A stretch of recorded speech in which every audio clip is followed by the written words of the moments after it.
How does that work?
I apologize for being late.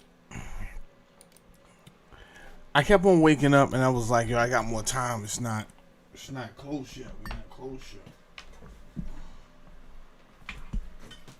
Everybody gets up at 5:30 in this house. So I was up already. I did everything. Feeling good. And then I just laid down until it was time, and I thought I had more time and knocked out. Then when I sat down to do the show, weird stuff started happening. Call from the bank and all this other stuff. I'm like, what the hell is going on? But we're here now. Shout out to Winter in the building. I apologize. Littlefoots is in the building. Before we get into the story, and shout out to everybody else that's just watching too. There's a couple of things. I went to go shut down the tab, my Instagram tab, and I ran into a couple of things that were curious. Yeah. What up, cuz? A couple of things that were curious. Blood. So the first thing that I seen was this. I'm going to show you right now.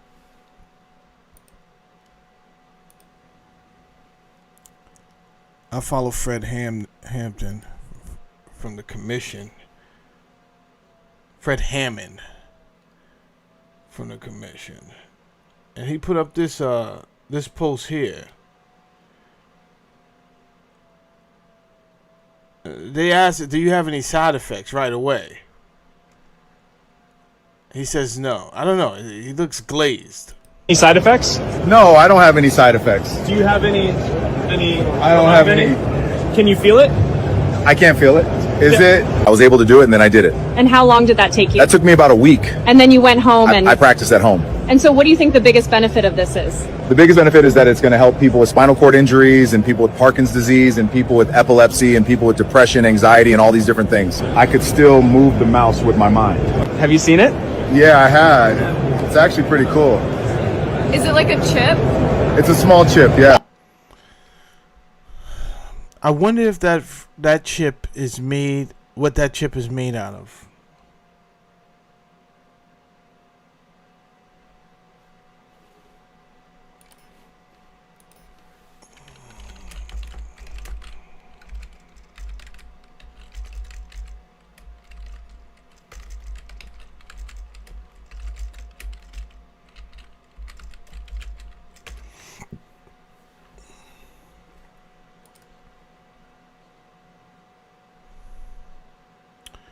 Neuralink implant is a coin-sized battery operated device designed to read and transmit brain signals. So your brain signals can be read now. Like I've had these theories for years, but no actual evidence and proof. It is constructed from a combination of flexible, biocompatible polymers and highly conductive metals. Gold and platinum. Okay. These metals are used to create the thin electrical traces. Alright.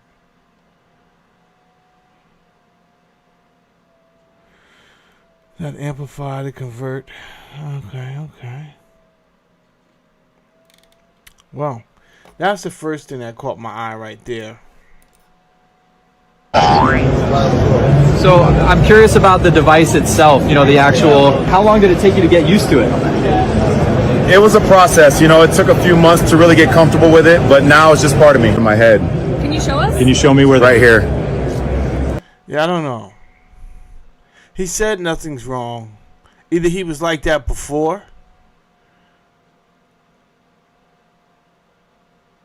I don't know. He seems a little off, but I don't know him to say he's off. I can't say he's not himself, but she said, obviously she was asking where is it at, and he's like, in my head. And they're like, can you show us? He's like, right here. I don't know. What's going on? We, the jury, unanimously find the defendant, Chi K. Rick Chow, as to the charge of murder, not guilty. I was looking at this, but I'm not going to comment on it. I'm going to look into the story.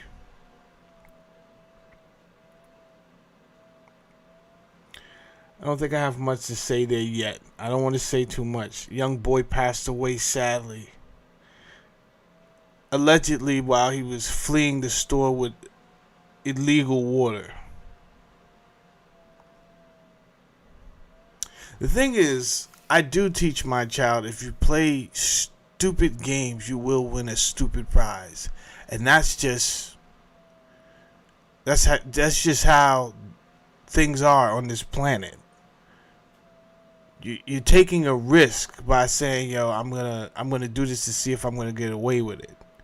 It could be your first time having sex and you could catch a disease.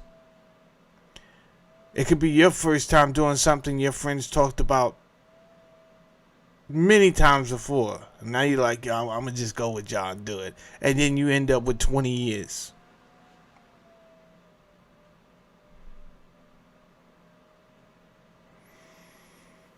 It could be your first time smoking weed with somebody and you get stuck.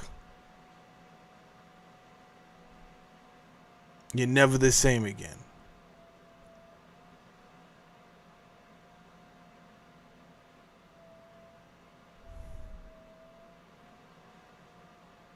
And that all kids are arrogant. They all think they know. But keep having the conversations, ladies and gentlemen. Keep having the conversations. All right. Clearly, none of this is what my show is about today. Not even this.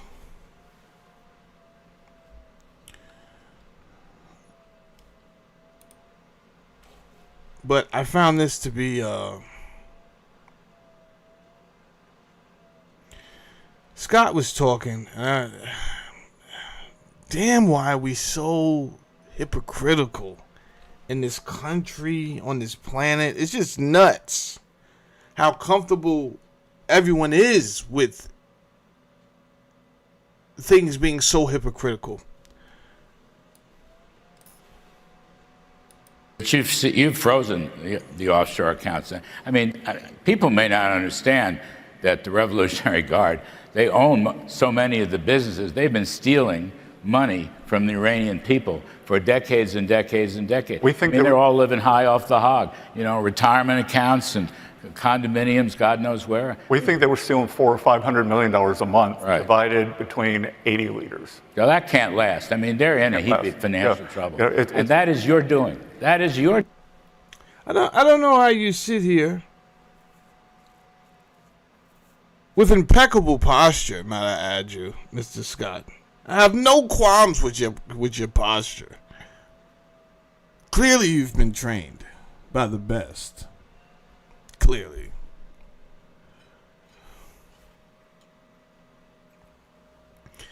However, I don't know if it's America's place to be honest with you, to speak about mismanaged funds and stealing. I don't.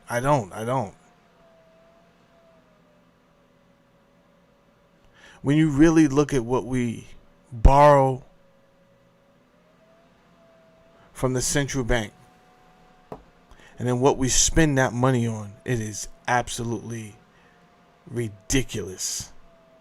Knowing that we're responsible for paying it back, and it's the American citizens. It doesn't matter what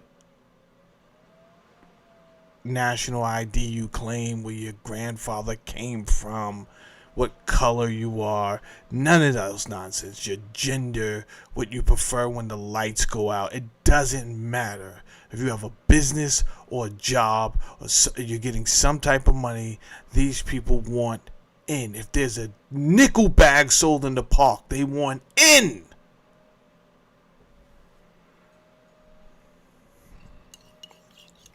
So they're counting on us to get up and pay back the money, basically. And if you have a legal job, don't wait. It's very easy. You don't have to do anything. We're just going to take it out before you even see it. It's less painful that way, trust me. Roby, what's good?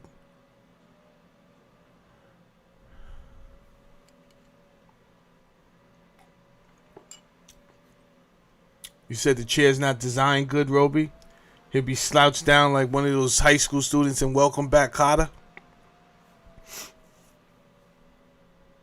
What kind of water is that? Government water? People put their brand on everything. It's amazing. Just want to hear that again. But you've frozen the offshore accounts. I mean, people may not understand that the Revolutionary Guard, they own so many of the businesses. They've been stealing money from the Iranian people for decades and decades and decades. We think they're all living high off the hog. You know, retirement accounts and condominiums, God knows where. We think they were. Who remembers Too Big to Fail? Huh? What the F is he talking about? Who remembers when the banks were too big to fail and the CEOs, they gave the CEOs golden parachutes? And a golden parachute wasn't even a couple 100,000. To make it worse, it was like the golden parachutes were millions of dollars.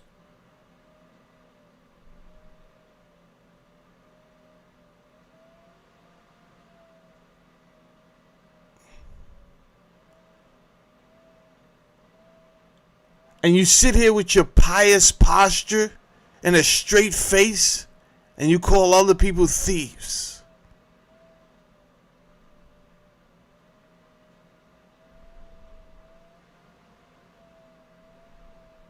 Yeah, Roby.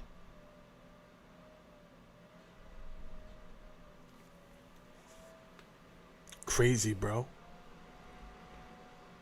Crazy.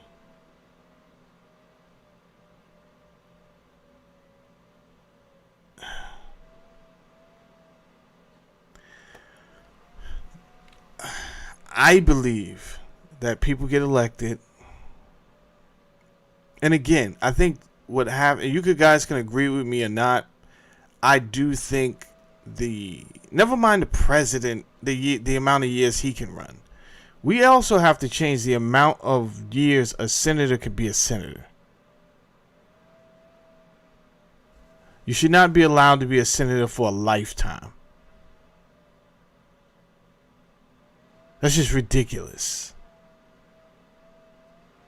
You were in office before I was born and you're still in office? Knock it off. Knock it off. Because what happens is,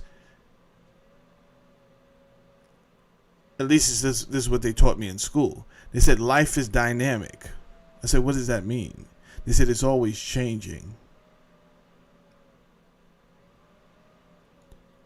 So if someone is already in the position from let's just give an example, 60s, right? If they're in that position in the 60s, then they've probably hit their peak on as far as mentally maturing in framing a ideology to live by.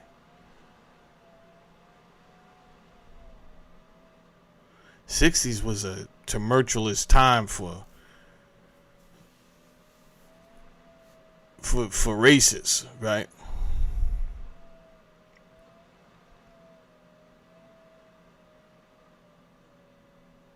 Now, you probably stop being so brass and bold about your thoughts on race because, again, they gave people rights to do civil things in the 60s.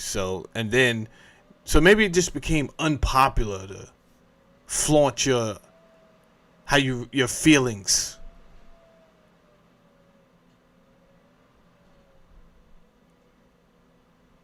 It's not going to hurt you to just keep the feelings to yourself.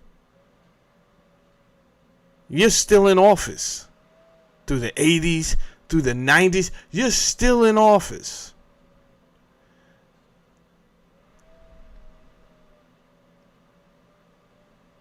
So, when it comes to the 2000s now, and these children that are born nowhere near this type of radioactive energy that's going on, right? So you have white kids going to school with black kids and they like the music, this, that, and the third, and then they're thinking, wait a minute, this has nothing to do with these kids. Nothing. But then they get to learning about slavery. They come home, they ask some questions. Maybe the house gets maybe things get a little crazy in the house. That's not the tone you're used to because you grew up with the old man, right? You grew up. You remember these times a little bit. This kid don't know nothing about that. Bullshit.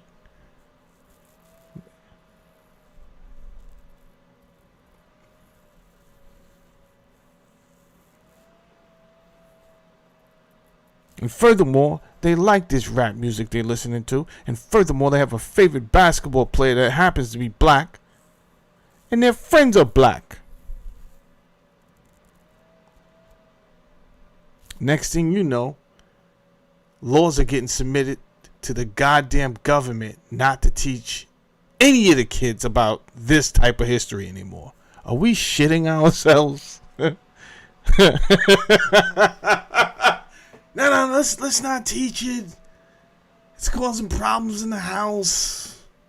Let's just move on to some other things. There's plenty of things to talk about in history.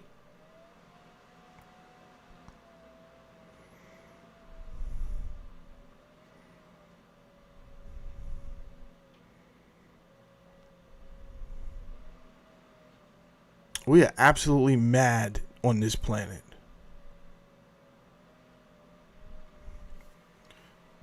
And the people they put in charge are mad.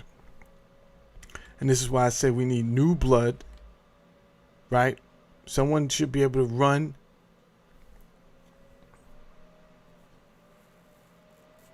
Force those MFs out. Force them out.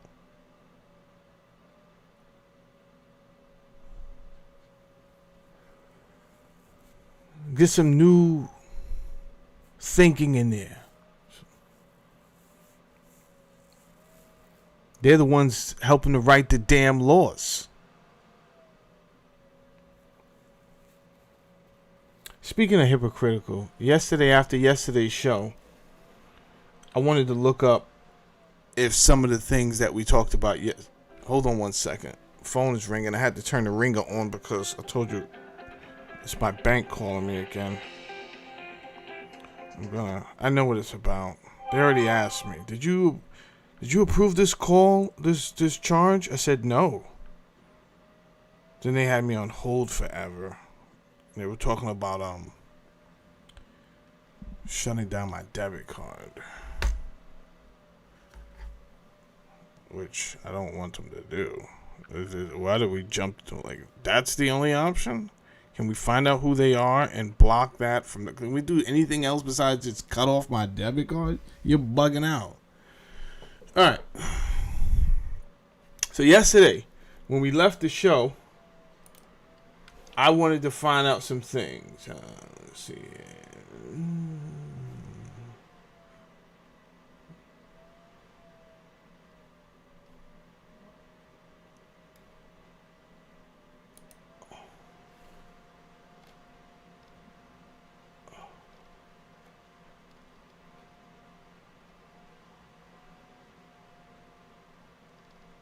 What I wanted to find out, okay, so the documentary we were watching suggested that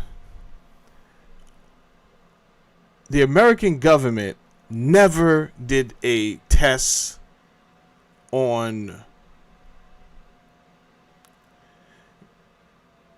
babies who got the vaccine versus the babies who didn't get the vaccine. They just wouldn't do it. That's what I heard. And I had to Google it and test and see if it was true. It turns out Google admitted, yeah, the American government never did that test. And then the reason it gave was crazy. And this is why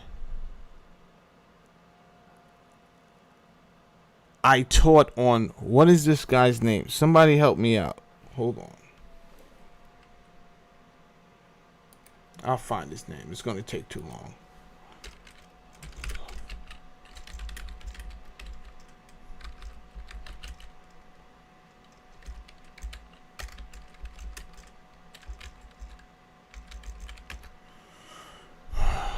Edward Bernays.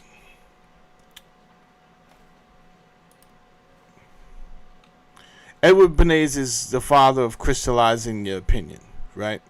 So he is the forefather of public relations, of what we call spinning a thing. They have built curriculums around Edward Bernays tactics. They teach them in universities.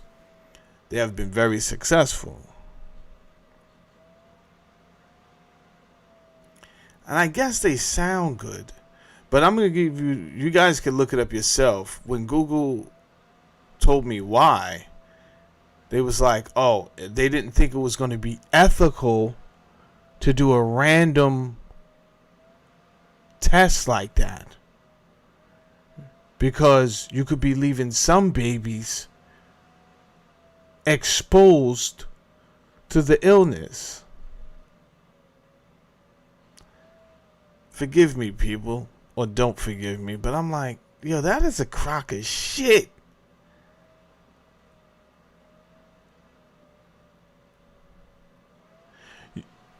So the reason you're not testing them is because you're saying, if we don't test this group over here, let's just say we did a test of 100, 50 being vaccinated and 50 not being vaccinated. You saying to me that it could be unfair to the unvaccinated because they really should be getting vaccinated, and that's why I'm not. Hold up, bro, slow down the conversation. We're doing the test to see if the vaccine works, or if how many people out of those vaccinated are getting harmed. That's why we're doing the tests. You're telling me that we could harm the people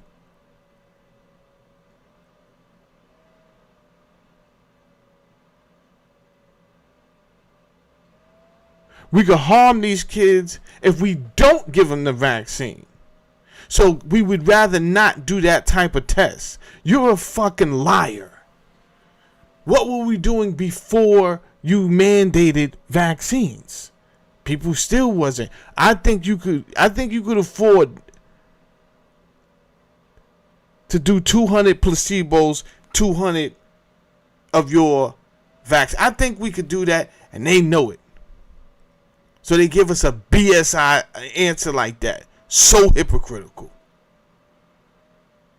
And again, when you start BSing the American people, nobody is stupid. Well, there's plenty of people that are stupid, but just so happens many of us are not stupid. We're not going to just take whatever dumbass answer you give us.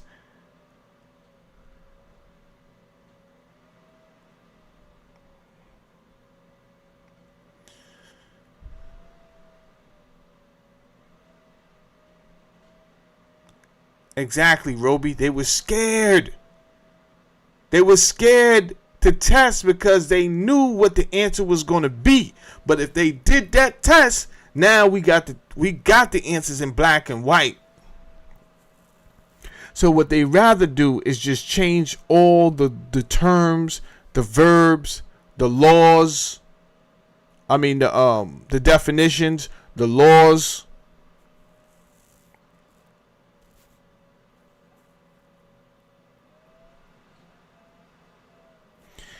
If the guy that we're talking about is truly a monster, and we're going to finish watching the movie today, hit the like button as you come in. If the guy we're talking about is truly a monster, which they tried to destroy his life, they took his license, he wasn't even in America, so that showed you their reach. This is a global thing.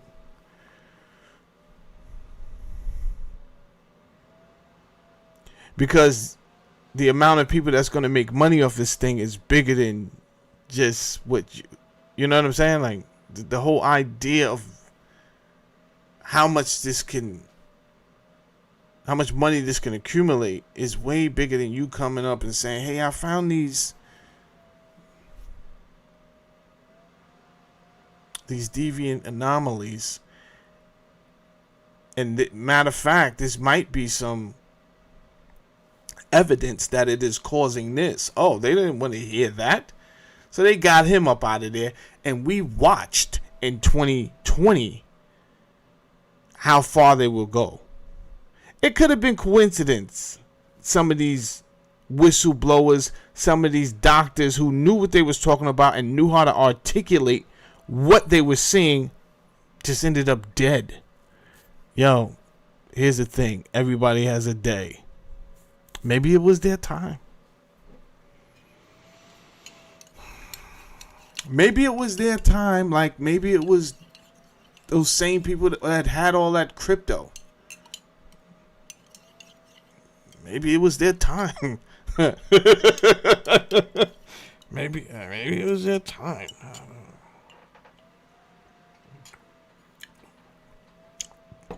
God knows I don't want to be labeled a conspiracy theorist for using my rational logic.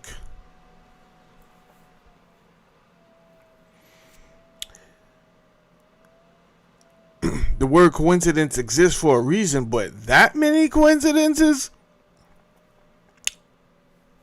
I'm no mathematician, but the probability seems pretty strange that all of this would occur in one time period.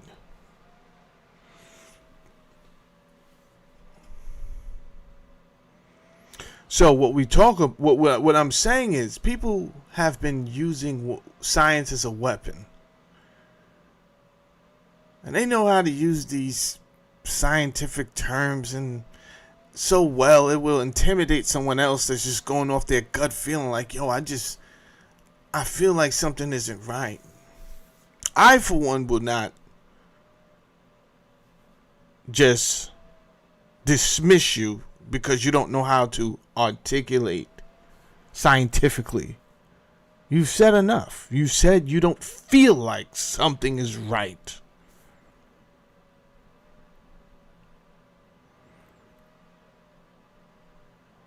Shout out to the society in the building. We got Spitfire in the building.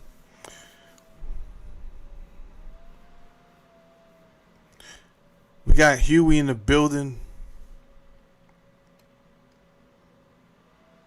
Uncle Andy's in the building.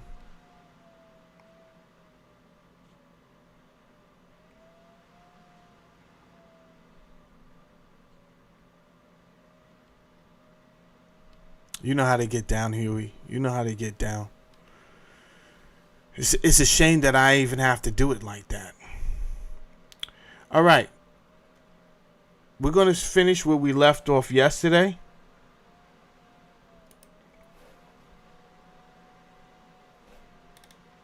Oh, is this where I asked? Hold on. Before we finish playing. Okay, here we go. I asked, is it true that politicians in America did not want to test the vaccinated children versus the unvaccinated, and 16 million was allocated to the research, but then the fund was taken away by Tom Insel. Here goes the Edward Bernays spin. The narrative you're referring to blends some real historical figures and debates from federal autism committees, but the details regarding a 16 million allocation being stripped away by Tom Insel to block a vaccinated or unvaccinated study are heavily distorted compared to the actual legislative and administrative record. Okay, do tell, bro. Was there 16 million there one day, and then was there 16 million, not 16 million there another day? Here is how those events actually unfolded, balancing what really happened and where the misinformation crept in. Do tell, my boy. The real debate, vaccinated versus unvaccinated studies. In the mid-2000s, vaccine safety advocates aggressively pushed the federal government to conduct a massive... Let's stop right there. Let's stop. I hate these words. Right. So right off the bat, I'm one of those guys. I'm not an idiot. I may not be the smartest guy in the room, but if you told people like, nah, Jamel's an idiot, the people that know me is gonna be like, I don't know. Just you saying that makes me think that you might be the idiot. I didn't say he was the smartest guy in the room, but idiot? So, as I'm reading this, I begin to see some loaded words. In the mid-2000s, vaccine safety advocates aggressively, that word is unnecessary. It's a loaded, you're loading this explanation. That word could have been eliminated, and it could have read, in the mid-2000s, vaccine safety advocates pushed the federal government to conduct... What's up with the...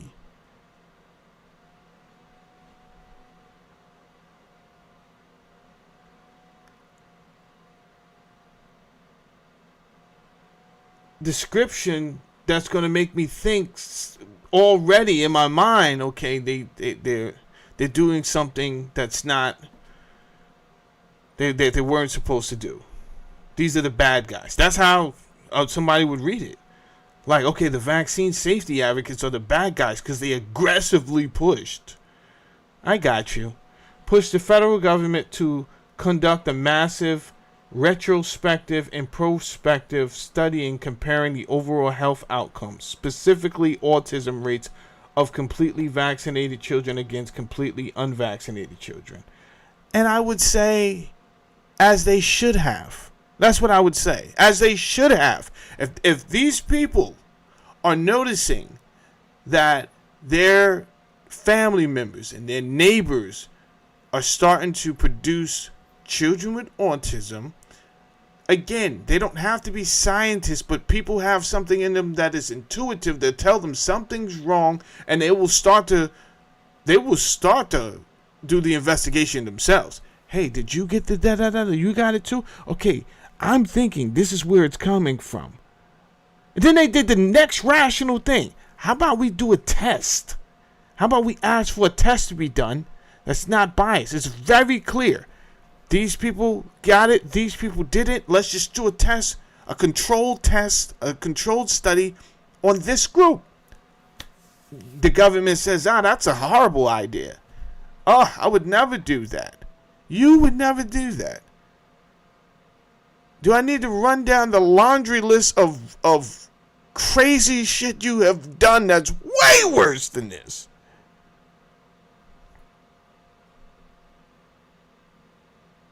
Now you're the poster child for morality? Public health officials, including the CDC and the National Institute, NIH, that brand is out the window. Tell you that. Anytime they're involved now, it's out the window. Consistently push back against a prospective study. Their explicit reasoning was ethical and logistical, not a cover-up. Who the fuck are you, Google, to say if it wasn't ethical? Now what, clown? The ethical barrier. Because vaccines protect against lethal childhood diseases. You didn't know that. Did you see the complications you had just creating the vaccines? Everyone says, the polio. Do you have the numbers of the people who died during the initial delivering of these vaccines? People died. Things were covered up. How are you going to... See, what they want to do is they want to get better in private. And I would suggest, no, get better transparently. But the people who point these things out, they automatically try to label them. Oh, you're an anti-vaxxer. Look at this guy over here. Everybody over here. Look at this guy. And they're trying to shame the person. And the person may be saying, yo, I'm not even an anti-vaxxer. I just think that there needs to be a better way, because obviously these people want answers about what happened. But here's the thing. They know two things. One, that means paying people out. That's number one. Number two, they were worried about the brand of vaccination, period, right? Once this gets out and it's told to you like that, then people are going to lose confidence in it. I have a different theory. I think that if you are upfront, and first of all, bro, you know how many people that you can ask to pay? Can I test on your child? I'll give you $25,000. It will be legal. These people will gladly give you up their children. Gladly. For less, they will. So maybe what I'm saying is, instead of you rushing, always rushing to the market, that's what it be about. They want to be the first to get to the market. It's a gold rush. They always calling something a gold rush. Hit the like button, please.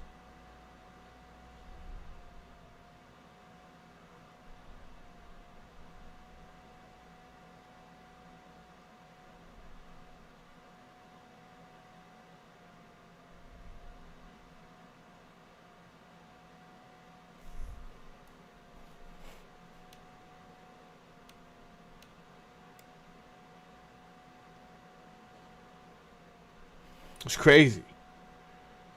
And then this is also, I'm about to play the movie, but I want you guys to remember, I did tell you I worked in IT. So whenever you have an AI and it's giving these type of suggestions, well, that's not a suggestion. It's just already taking a stance, right? They weren't there, but they sound like even me asking the question was almost like, how dare you? This is misinformation and disinformation. It doesn't seem like it was misinformation.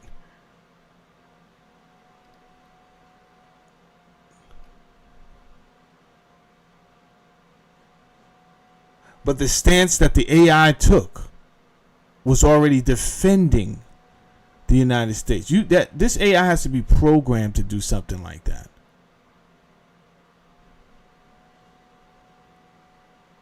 So we know that the AIs are compromised. And that's what I told my daughter. She wanted to be Mr. Smarty Pants. I'm just going to use this to... She is intelligent, but she gets very arrogant. Said, keep it up. AI's going to give you a wrong answer one day, and you're going to walk in there like you... Oh, no, I know. It has done that before. Yes, and it will continue to do that.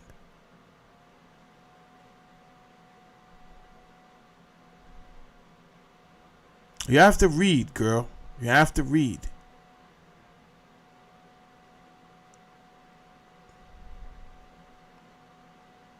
By the way, she leaves for college in 2 weeks. She's in the 8th grade.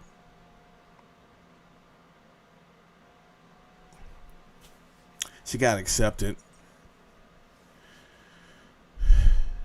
into a college that's going to groom her.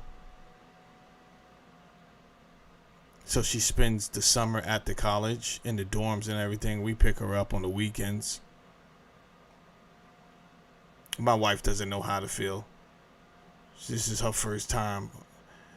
We knew this day was going to come, but how about after high school?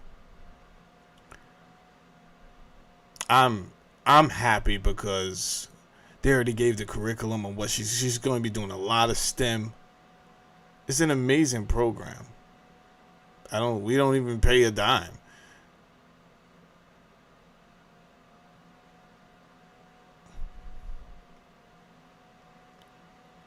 So that's another reason I had my daughter doing the Khan Academy outside of her homework. And I'm like, yo, I got to force you to do Khan Academy. Sorry, kid. It's not a punishment. Because that's how she took it. And I'm like, listen, here's the deal. Congratulations on getting chosen to go to this university. But I am assuming they chose some of the brightest kids in the region. So if you get there and you can't hold your weight, you're going to look crazy. So how about you just brush up? Because things are going to move really fast when you get there. And you don't want to be sitting there not knowing what's going on, right? So we're going to prevent that off the jump.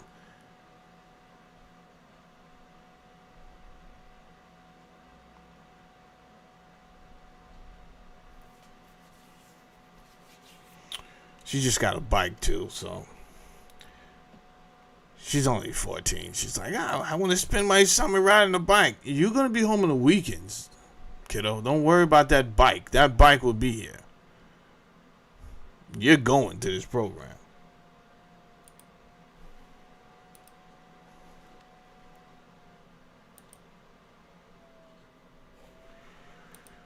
To children. One of the key requirements of the act was that HHS monitor vaccine safety and make a report on it every 2 years to Congress. In 2018, we sued HHS under the Freedom of Information Law, and they were unable to produce a single one of those reports. The only way you're really going to know how much damage vaccines are causing is to look at people who've received the vaccines, people who haven't received the vaccines. That seemed so logical to me. When he said this, I assumed, listen, don't assume that I just automatically believe everything that's in this documentary. This is why I go back and I research the things that they're saying in this documentary to see if is this true or not. So I'm like, maybe they did. And you're just saying, you could be just saying that they didn't. And in fact, they didn't do that simple advice he just said. They didn't do it. look at vaccinated children versus unvaccinated children. That is done for every other medical product or device. In 2009, we actually had $16 million set aside in the budget for research to do this study. And CDC was so angry at the risk this posed to the vaccine program that at the next meeting of this research committee, they brought it up again in an illegal revote and took away the money. Crazy. Yeah, these people are nuts.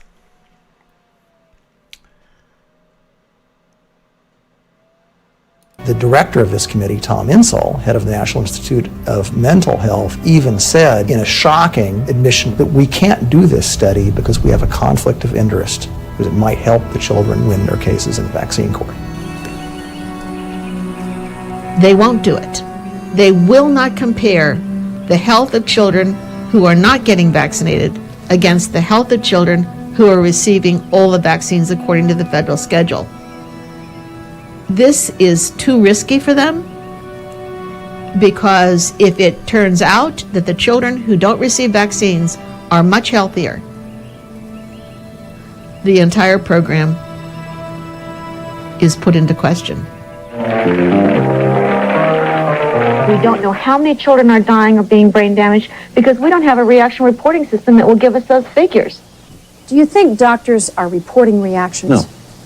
There's something very wrong here when we're mandating a vaccine and we don't even know how many children are being injured.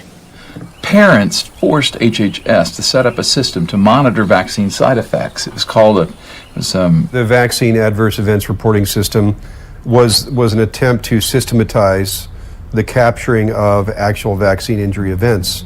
But the system is wildly imperfect to the point of almost being useless because of a Harvard Pilgrim healthcare study that was done. We know two really important things. The first thing we know is that less than 1% of vaccine injuries are actually reported. Of the people vaccinated, 2.6% had some sort of vaccine injury. That's not 1 in a million, that's 2.6% of the people who got vaccines. And so the lead researcher of Harvard Pilgrim actually complained because CDC went silent after they reported their results and wrote, unfortunately, the necessary CDC contacts were no longer available, and the CDC consultants responsible for receiving data were no longer responsive to our multiple requests to proceed with testing and evaluation.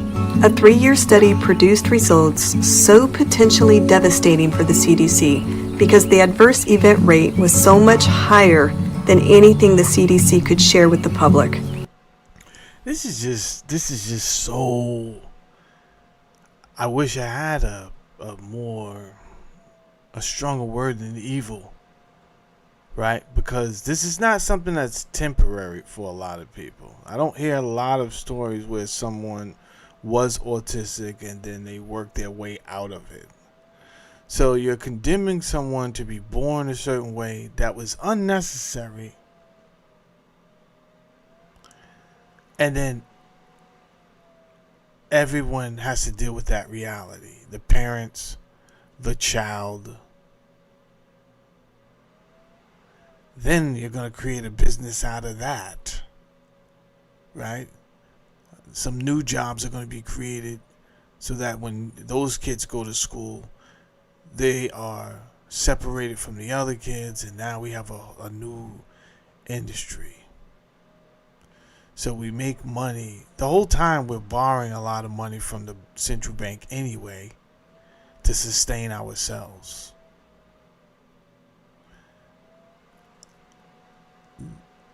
I think this is why Trump started panicking.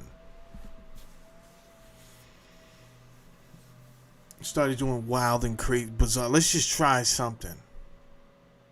Because if our currency doesn't remain the strongest, and these central banks start to back another currency, I think the confidence came in with the as far as the dollar goes, because Henry Kissinger helped set up that the dollar connected with the petroleum.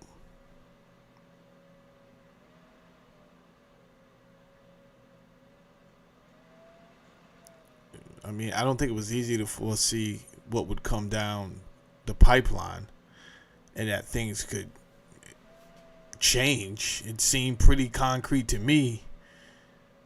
And I'm going to keep it real with you. Maybe if we weren't so immature, wanting to start wars so that people could get paid to make things. This is why I call it embezzlement. We weren't making enough money off of our resources and our exports, in my opinion. So it's like, okay, we have to figure out how to still bring in some money.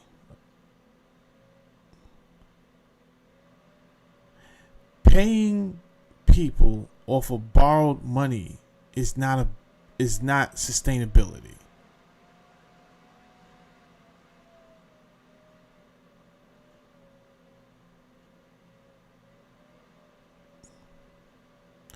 That is going to help launch and get you guys off the ground.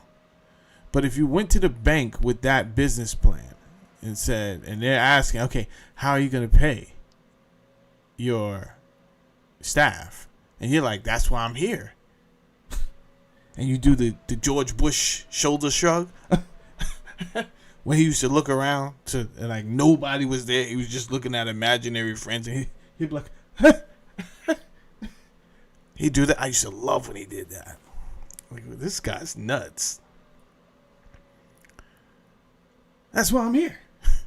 Borrow money from you. And they're like, no, we get that. We're going to give you the money to pay your staff initially. Now, how are you going to make money after that? Well, I'm going to borrow from you again. All right. This is not a plan. I'm rethinking this whole thing. Maybe we shouldn't do this.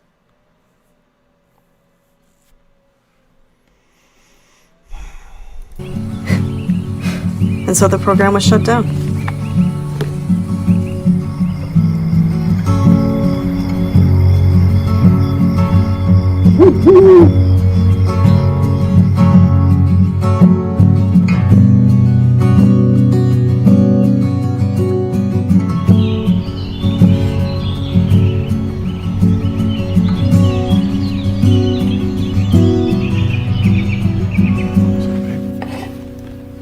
Look at this.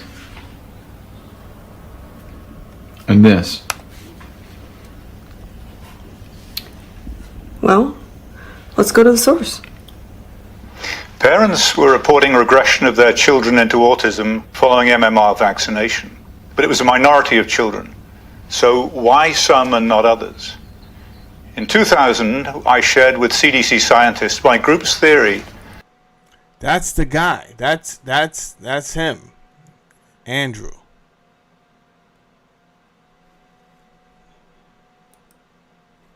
So much higher than. Look at this. That's him. That's the reason I got my freaking YouTube channel snatched the first time, covering him. I had no idea. You know what YouTube said to me? I said, why are you taking the channel? So I'm used to a strike. A strike is when they say you can't do any content, nothing, for 1 week. If you violate again with that intensity, they're going to say, okay, you got a second strike, and this time it's for 2 weeks. I've been on these numbers of times. The third time they take your channel. What I'm telling you is I wasn't even near the third time. Right? I think I had just come out. I'm fresh. I don't got any strikes.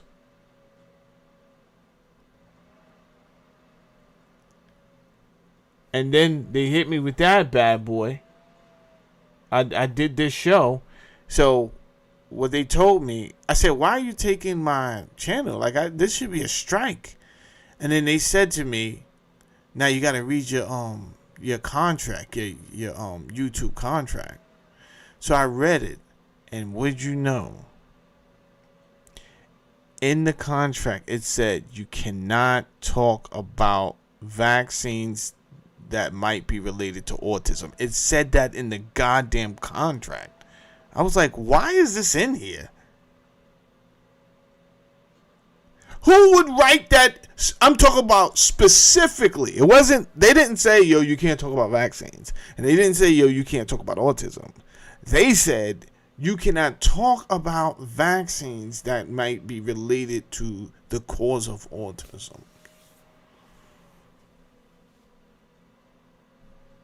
I just never thought that would be in a YouTube contract. Then I did some research and found out that the Alphabet Company owns Google, and the Alphabet Company and Google owns YouTube. And the Alphabet Company also owns a number of pharmaceutical companies. Oh, got it. Makes sense.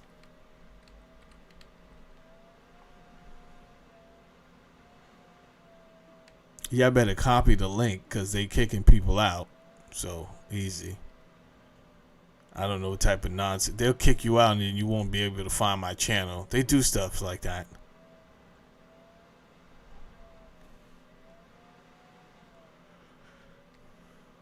So now this guy, so when you hear all these smart people like Professor Dave, they get up there and they berate somebody. Hold up. Do I still got him up there? Professor Dave? Yeah, there he is. Right? And no, I can't articulate myself like Professor Dave. Hey everyone, many of you saw my recent video detailing what I would have said to Bret Weinstein if he wasn't a little coward who declined to debate me on Piers Morgan. That commentary ended once my part of the segment began, and a lot of people asked me to upload my bit separately since they didn't want to give Piers the traffic. So that's what this is. Please enjoy.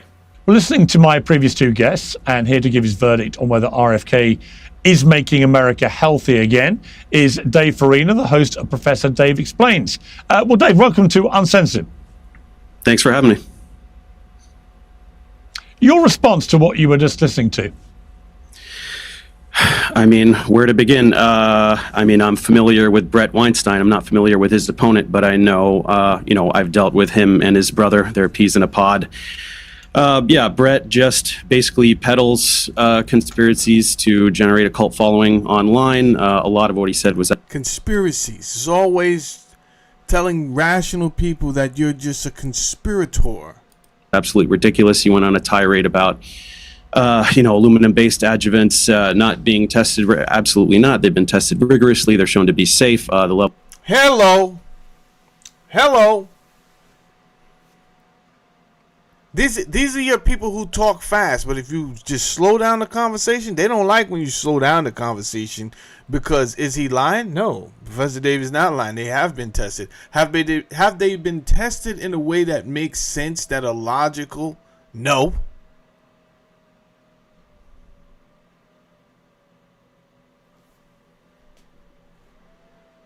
One of the most transparent tests that you can do, that they do, by the way, for every other product on the market, they won't do it for vaccines.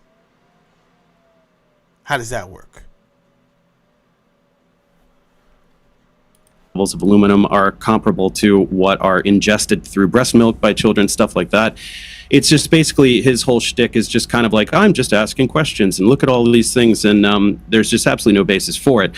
I'm a little alarmed that both of them had anything positive to say about RFK. I don't think that there is really anything positive that you can say about him. He's been a complete train wreck, antithetical to the idea of public health in every way, shape, and form, so I'm sure that we're going to get into the specifics of how that is the case.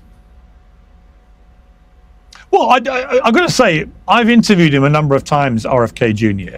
I went into it thinking that everything I'd read would mean I would have a crackpot in front of me espousing crackpot ideas. Professor Dave is losing it. He is emotionally charged. He is visibly upset.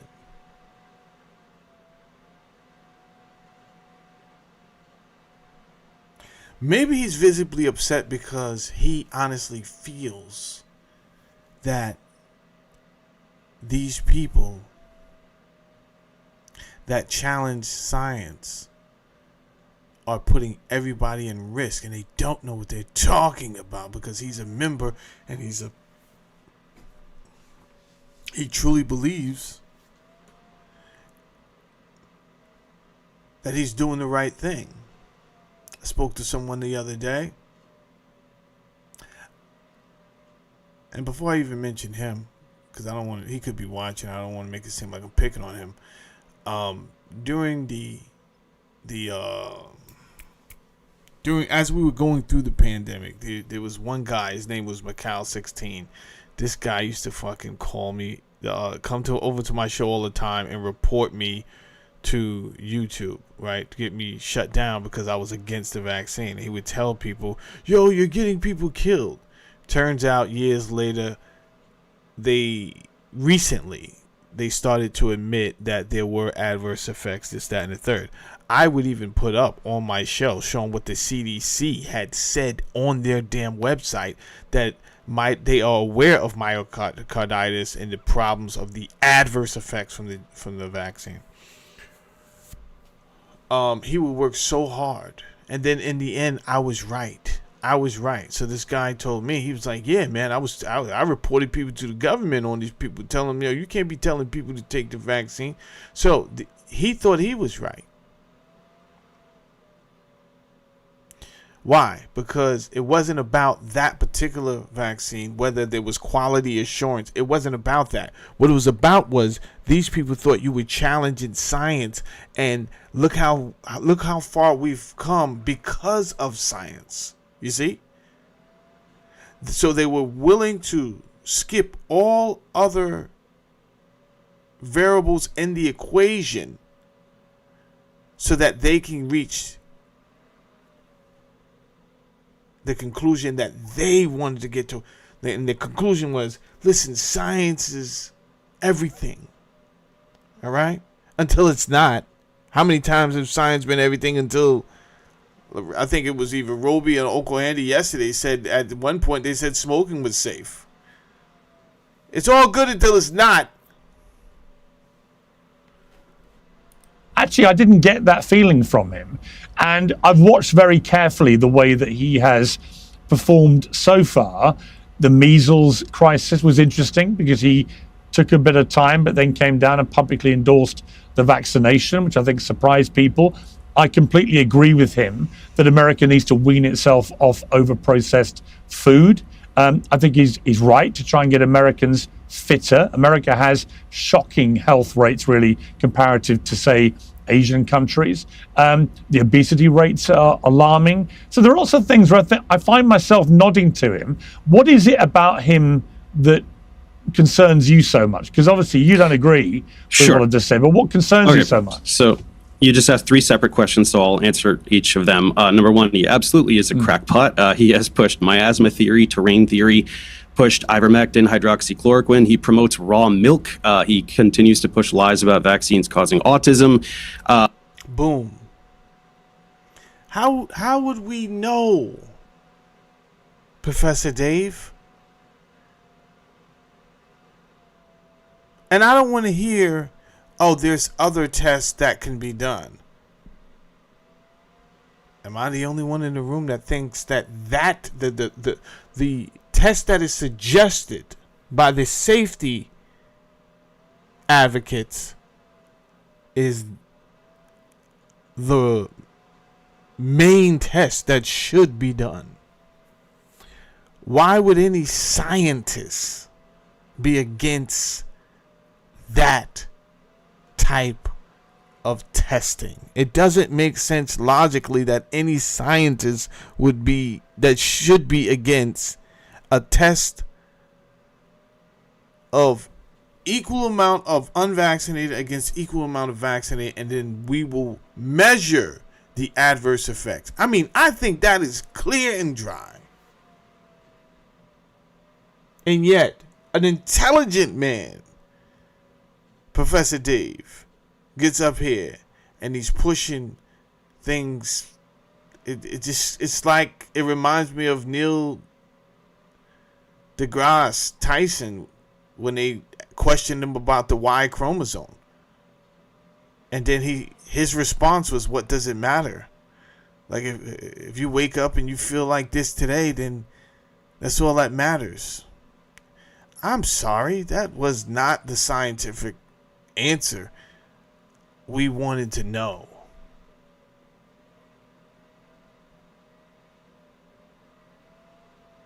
Is that what scientists do? You could just change willy-nilly the rules when you don't like where things are headed, and then you tell people to trust the science? Senator, you know, when you question me, you question the science.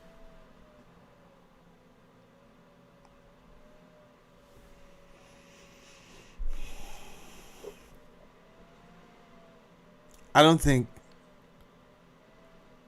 that RFK was pushing these crackpot theories about vaccines being linked to autism.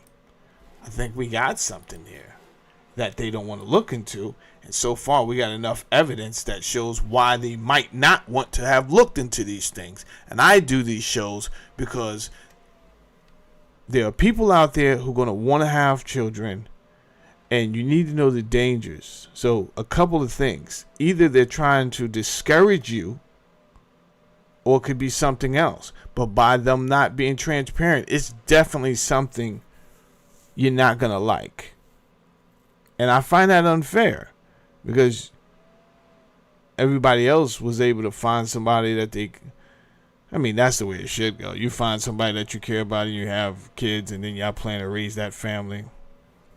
Some people have not caught on to the concept, and they're just out here loosely having sex. This is the wrong way, I assure you.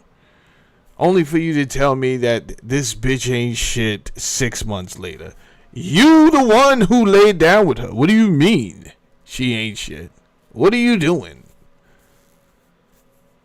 What? Shut up. Take care of your children.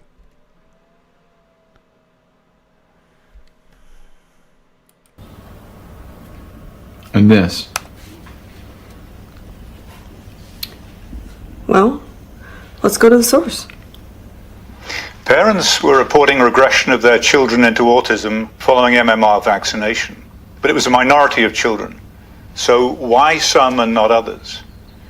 In 2000, I shared with CDC scientists my group's theory that it was age of MMR vaccine exposure. The younger you got the vaccine, the greater the autism risk. And to their credit, they went back to Atlanta and they tested the hypothesis that younger age of MMR vaccination was associated with an increased risk of autism. And found no link.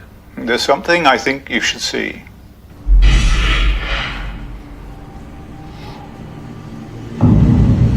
My phone rings, and it's Dr. William Thomas. Now, I remember when Vax was supposed to come out. I have that movie too. I have Vaxxed, and I have Plandemic. I have all these movies.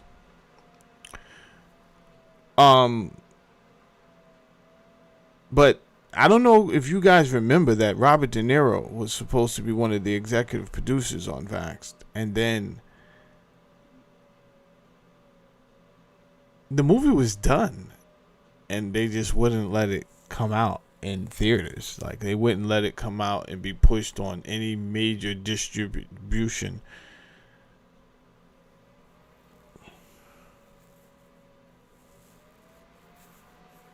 It's kind of like, I think Winter said it. It's kind of like, it reminds me of Too Big to Fail. Like, nah, we're too far gone to admit the truth now. We just got to keep going.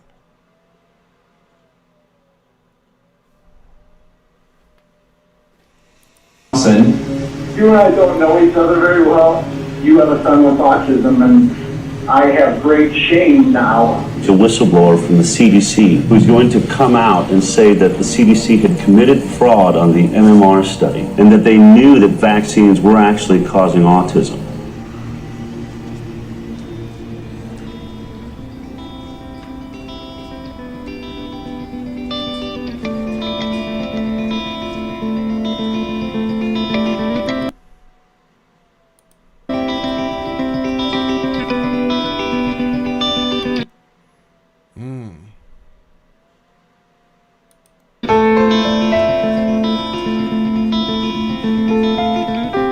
two findings were buried on that fateful day in September 2002.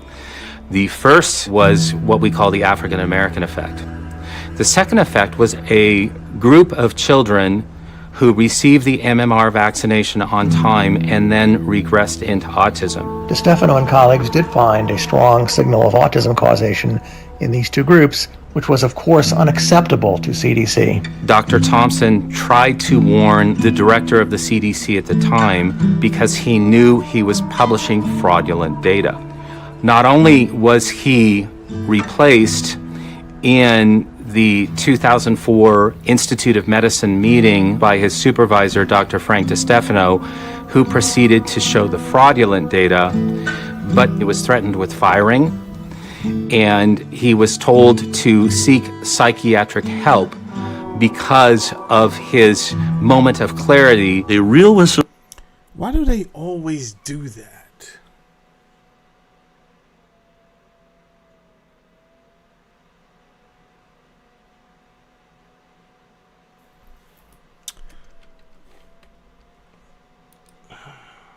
Let's use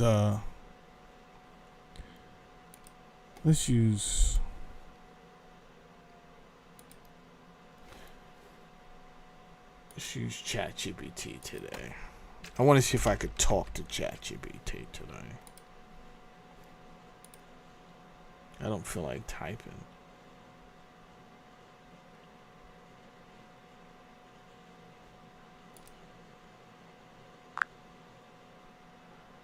Good morning, buddy. You there?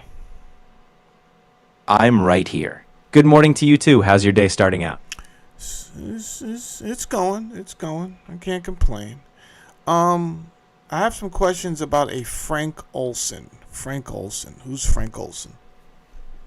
Frank Olson was a scientist who worked for the U.S. Army in the early Cold War era. He specialized in biological warfare.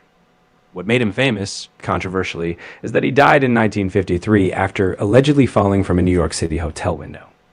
Later, it came out that the CIA had secretly dosed him with LSD as part of MKUltra, their mind control program.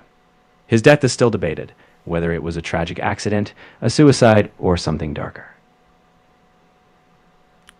Why would they have said a suicide or something darker? Was he diagnosed clinically challenged?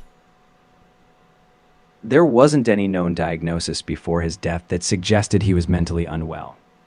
What makes it so suspicious is that after he was secretly given LSD without his consent, his behavior changed. Reports say he became distressed and paranoid. The official story called it suicide, but his family and some investigators suspected foul play. In fact, decades later, they pushed for another investigation because they believed he might have been silenced due to what he knew. What did he know? He was deeply involved in top-secret research on biological weapons. Some believe he may have had ethical concerns about the program or sensitive knowledge that could have been damaging if made public. The suspicion is that his growing unease or what he knew about covert operations, possibly MKUltra itself, made him a liability. So the darker theories suggest he wasn't just a casualty, he was deliberately silenced. Thanks a lot. Anytime. If you've got more questions or just want to chat, you know where to find me.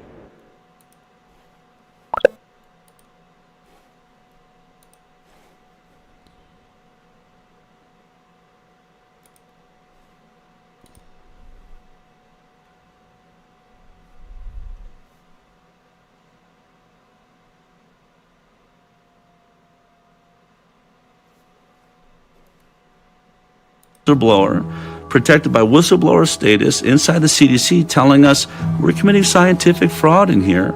You know, that same pharmaceutical industry that lies to you all the time and puts out products and gets sued and paid out billions of dollars? Yeah, same thing happens with vaccines, and we're doing that too.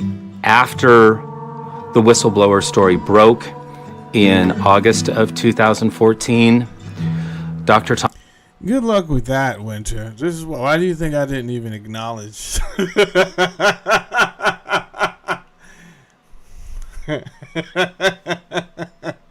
Good luck. It will always be about something else versus what we're learning right now. You understand? I'm writing down enough notes that if I go How can they argue the facts? You understand? You get enough facts, and it's never going to be about the conversation. It will always be about leprechauns, tall leprechauns who have bad luck. It's always going to be about something stupid. Good luck. Thompson got cold feet, and he set about to debunk my results with a colleague, a statistician friend of his from the University of Pennsylvania, and they reanalyzed the data that I received from the CDC, basically to show that my numbers were an anomaly, that they were not correct, and they got exactly the same result as I did. Now, what would make somebody do that? I'm going to keep it real with you. When you have billions of dollars at your disposal, I don't know if you know it or not, but you can make things happen. Right? When you're in the same network as some of the most powerful people on this planet that run civilization, that run society, you can make a couple of things happen. So maybe death is not always the answer, but a little threat, and threats are more successful when they're against somebody that you love rather than yourself, because most people will fall on their sword, take it for the team, whatever, I don't care about dying. What if the threat is not against you? What if the threat is against your innocent child, your wife, your spouse? We watch the movies all the time. So to think that, you really think that would happen in real life? The fact that you would ask me that tells me not to have a conversation with you. Tells me absolutely not to have a conversation with you. I can bring up a dozen things where that were immoral, where people have died at the hands of the United States. It doesn't mean that happens. It happens all the time. But when we're looking at things rationally, and there are things obviously not making sense, we have to at least present it as one of the variables in the equation. Does X equal threats? Does X equal threats against your life? Does X equal threats against your livelihood? Because clearly this doctor was ready to say. So he was ready to say, this is a lie, and these people know that it's causing autism. And then he changed his mind. So either he changed his mind because he was a goddamn liar to begin with, and if he was a goddamn liar to begin with, why did we listen to him the second time he presented information? So was he credible or was he not credible? This is the same guy that was about to testify against you. Now this guy is saying they got to him. Somebody else may be saying, nah, he really went back and he checked his data. Oh, like Christian Anderson? When him and his two other colleagues told Dr. Fauci that this does look man-made, but at the time, Dr. Fauci was going with the whole, it doesn't look man-made, is what they said. And at the time, Dr. Fauci was going with the bat theory. And he was pushing the bat theory.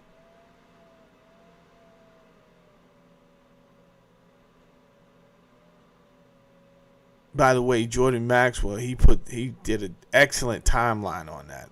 He had the resources and the information and the time to the staff to put it all together. He had access to phone records, emails. The average person doesn't have access to Dr. Fauci's emails. You know how preposterous that is? So it would take someone in Congress to give a shit. Let me see if I can find that, by the way.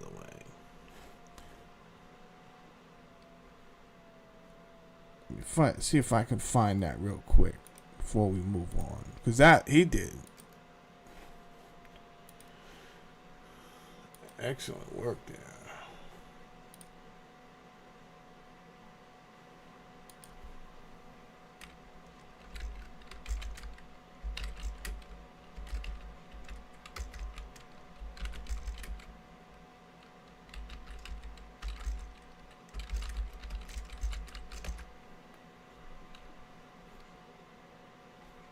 Oh, that's not Jordan Maxwell.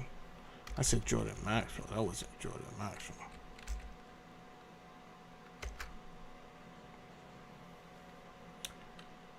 Jim Jordan. Second time. Let's see, the first time. I'm looking. Here we go. This is the one right here. Jim Jordan. Consistent with easy, Jim. Easy.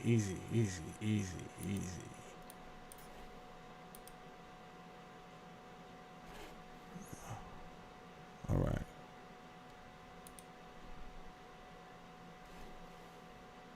Jim Jordan, not Jordan Maxwell.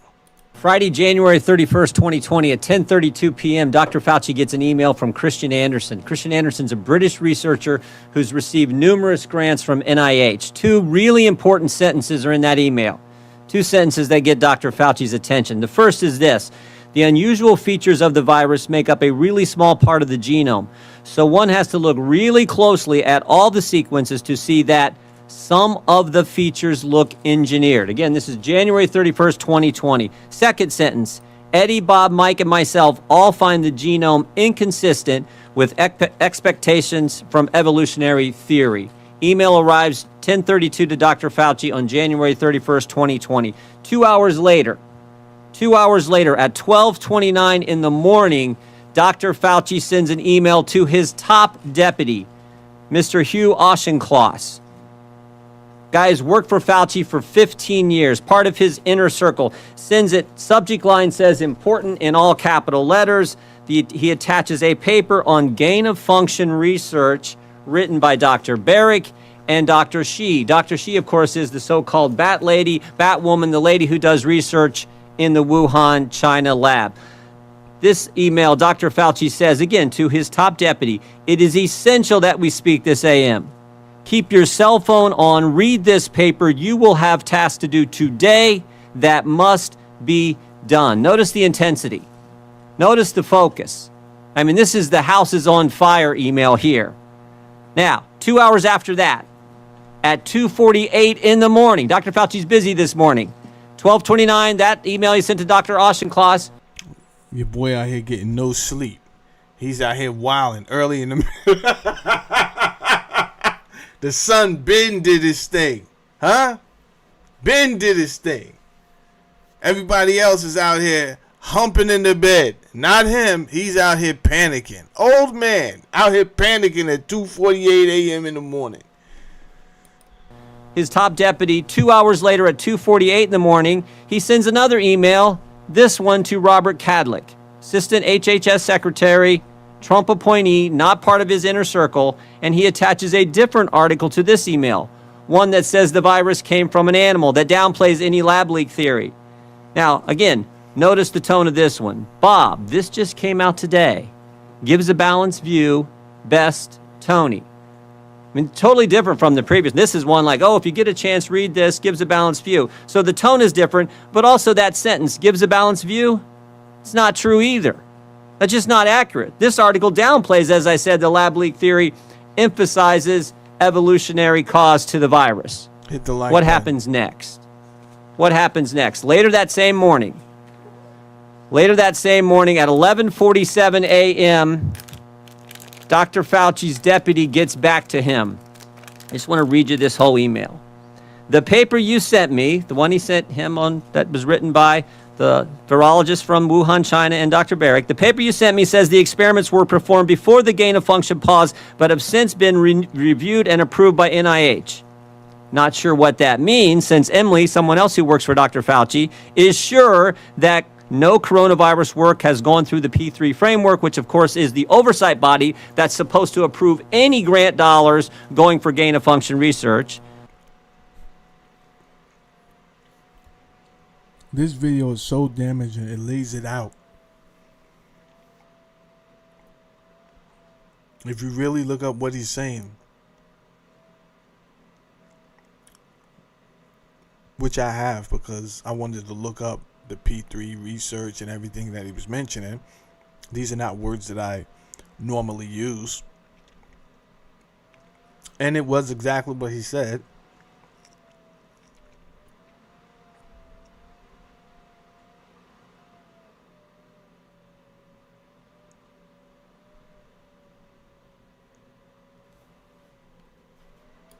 No coronavirus work has gone through the P3 framework. Final sentence, she will try to determine if we have any distant ties to this work abroad. She will try to determine if our fingerprints are on any of this. All these emails happen in 13 hours. So 13 hours after Dr. Fauci gets the initial email from Christian Anderson saying, looks like this virus is engineered, not consistent with evolutionary theory. That was Christian Anderson, his own analyst.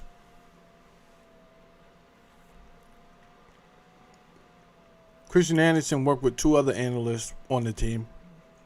They both said, all three of them was like, yeah, this was made in a lab, bro. That's what they said.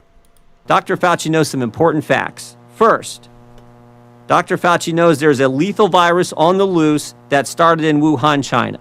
Second, he knows the American taxpayers have funded gain-of-function research in Wuhan, China. Third, he knows that the research grant didn't go through the required oversight board. Fourth, he knows the virus, quote, looks engineered and, quote, not consistent with evolutionary theory. And finally, fifth, Dr. Fauci knows he may have ties to this work in China. His fingerprints, in fact, may be on this. So what does Dr. Fauci do next? After he says, oh, whatever, what does he do next? He organizes a conference call for later that same day. I mean, this is the busiest 24 hours I think I've ever. He organizes a conference call, 12 people on the call. Dr. Fauci and 11 virologists from around the world. Virologists who've gotten millions of American tax dollars over the past several years. Now, crazy.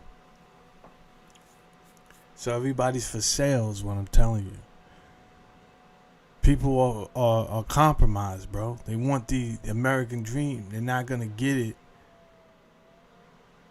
working the salary for $80,000 a year.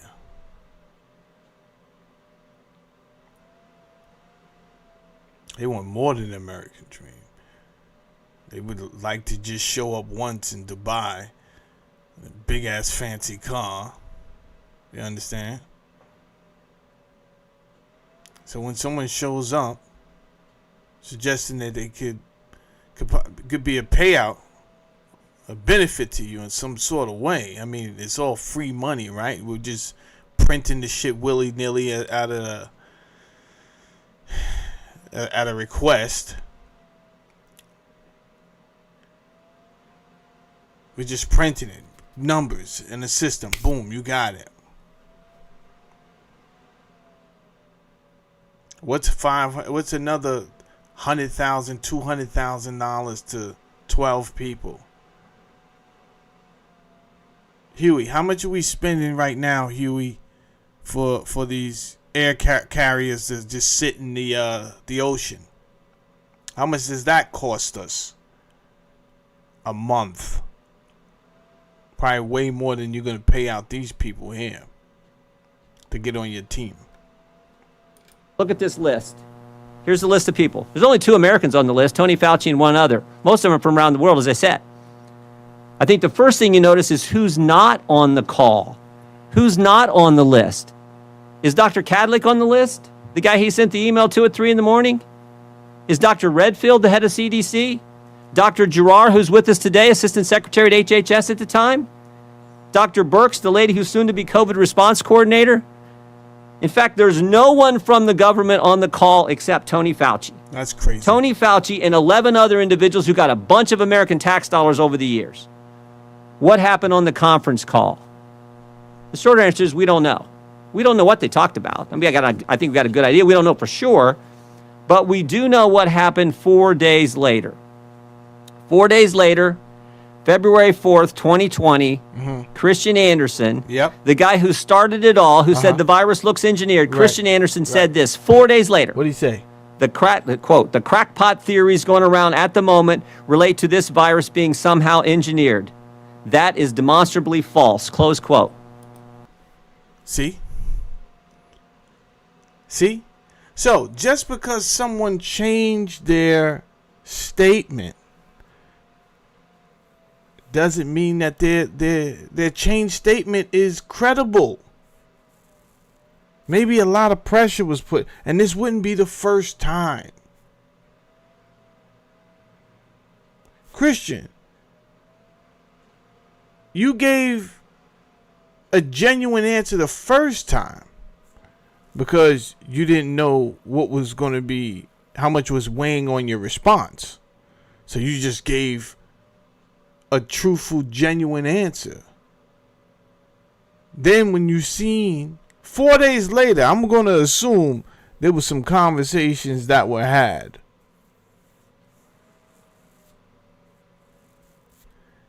Maybe it wasn't even a lot of pressure. Maybe it was a suggestion that you look again. You read the room and was like, yeah, I'll check it out again, boss. I'll check it out again. But your response that came back was kind of over the top. You was like, hey, listen, guys, all of this rhetoric and these crackpot theories about it not being from bats is crazy. You the one who said it in the first place. What? In 4 days, this guy went from this looks engineered to now that's demonstrably false. 4 days, he went from this isn't consistent with evolutionary theory. Now we know it's totally evolutionary. But it gets even better. It gets even better. Mr. Anderson and 3 of the other people on this call write an article a few weeks later that says COVID is not a laboratory construct. Boom. Now, let's get back to these jackasses over here. Let's try to do the same thing to this man right here. In these two groups, which was, of course, unacceptable to CDC. Dr. Thompson tried to warn the director of the CDC at the time because he knew he was publishing fraudulent data. Not only was he replaced in the 2004 Institute of Medicine meeting by his supervisor, Dr. Frank DiStefano, who proceeded to show the fraudulent data, but he was threatened with firing, and he was told to seek psychiatric help because of his moment of clarity. I mean, is that not a suggestion right there? If you are demoted, and we're not talking about you working at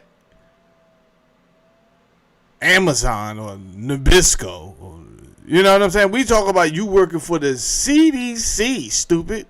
You work for the government. And they say, hey, maybe you should get yourself checked out mentally. Oh, I assure you, I don't know how you take that, but that's a threat. I can't too much say what I'm going to do because I'm kind of off. That may have been a trigger for me to go into John Wick mode. I would have said, yeah, you're right, man. Let me just take a couple of days.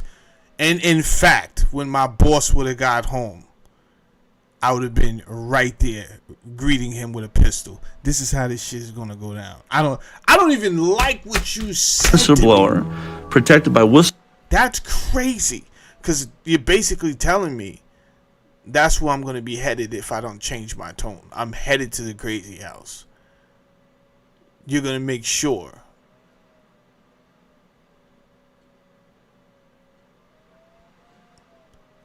I'm put in for evaluation.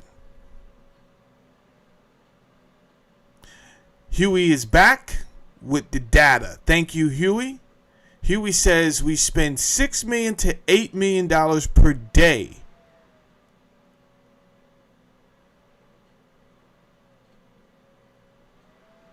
for these ship carriers to just sit out in the ocean. Roughly $2.1 billion annually. But when you put, that's for one. When you put all of our carriers together, we're spending $30 billion total, whether we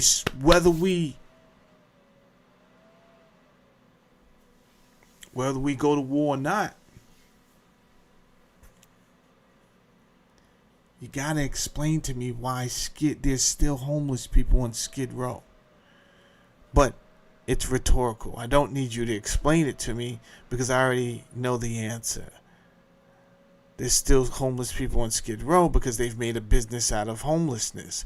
Whatever the dysfunction is here in the United States, we're going to make a business out of it, and then we're going to borrow from the bank to sustain that business.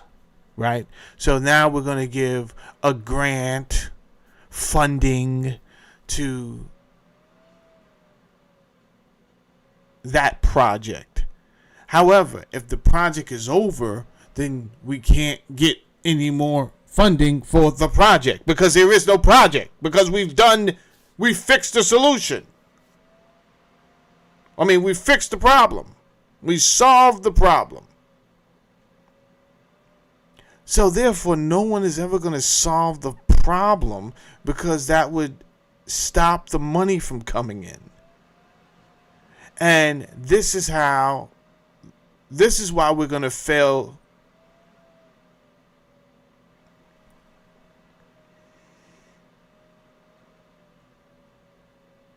This is why we're going to fail. Because even as we're sinking now, you would think that enough people would get in the room was like, yo, listen, we got to stop our stupid shit. We got to stop, right? There's a limit to how far we can do this. And we've been crossed that threshold. So now we have to really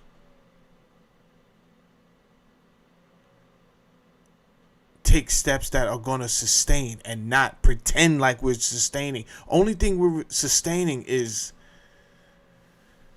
nonsense. We're sustaining our demise. That's what we're sustaining if we don't put in a true plan and commit to it.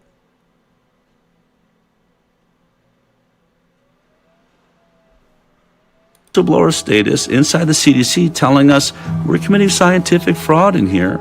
You know, that same pharmaceutical industry that lies to you all the time and puts out products and gets sued and paid out billions of dollars? Yeah, same thing happens with vaccines, and we're doing that too. After the whistleblower story broke in August of 2014, Dr. Thompson got cold feet. And he set about to debunk my results with a colleague, a statistician friend of his from the University of Pennsylvania. And they reanalyzed the data that I received from the CDC, basically to show that my numbers were an anomaly, that they were not correct, and they got exactly the same result as I did. They could not make the effect go away. They chose not to publish that information. By withholding that information, they're doubly committing fraud. Damn, cold-blooded. I mean, they could at the very least delay the MMR. What? Admit there's a problem?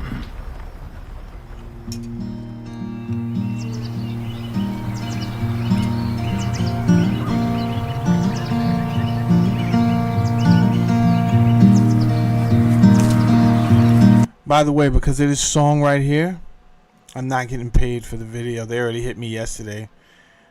They said, we can't monetize the video. So clearly, I mean, I wasn't expecting to get money off of this video anyway. I don't make any money off of this. By the way, that brings me to a point. I don't have my donation link at hand, but my donation link is in the bio. It's in the video description. So if ever you feel like, hey, I just want to give Saladin a little something, a little gift, you can go to the videos, any one of my latest videos, go to the description and click that donation link. That being said, let's just take a break right there.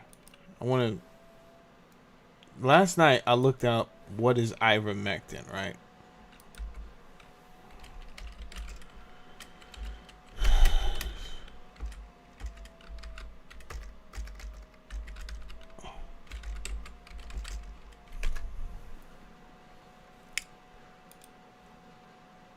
And it says, ivermectin is a prescription medication primarily used to treat parasitic infections, including certain types of parasitic worms and head lice. While it is safe and highly effective wonder drug for these specific conditions when prescribed for humans, that's crazy, it is not approved or recommended to treat viruses like COVID-19. All right. I'm not worried about COVID-19. However,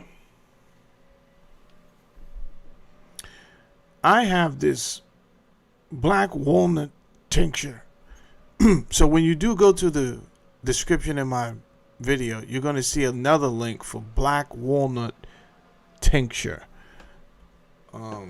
Let's go ahead and see if we can hold on.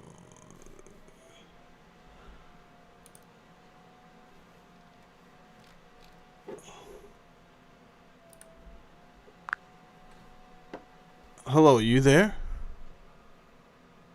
Loud and clear. I'm right here. What's on your mind now? Black walnut. You got it. Hold up. I'm not done. Give me a second. You were ready to run off to the races. I wasn't even done, bro. Chill out. Black walnut, wormwood, and there's another ingredient that I'm looking for. What is it? No rush. I'm right with you. Often when people talk about black walnut and wormwood, they also mention clove. Yes. Yes, clove. Okay, tell me what people usually use the combination of black walnut, wormwood, and clove for. That trio is often used in herbal traditions for cleansing. Many people believe it helps support the body's natural ability to address parasites or unwanted organisms in the digestive system. It's more of a traditional or folk remedy, though, rather than some... Yeah. Thank you. Be enough of that.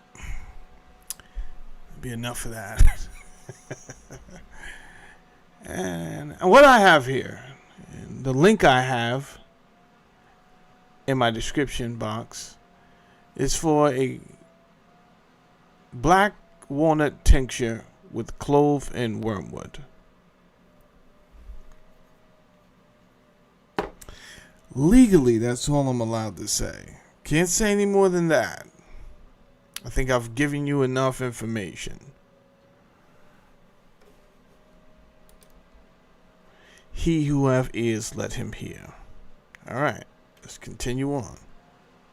And I started looking at the science, and it happened because I sat on the Board of Health for our county, and we received a memo that we were pushing back our hepatitis B vaccine from birth to 6 months of age due to concerns about mercury in the vaccine, that the symptoms of mercury toxicity were identical to what happened to my son, the loss of speech, the loss of eye contact, the peripheral neuropathy, the shaking of the hands, everything that he went through was almost identical.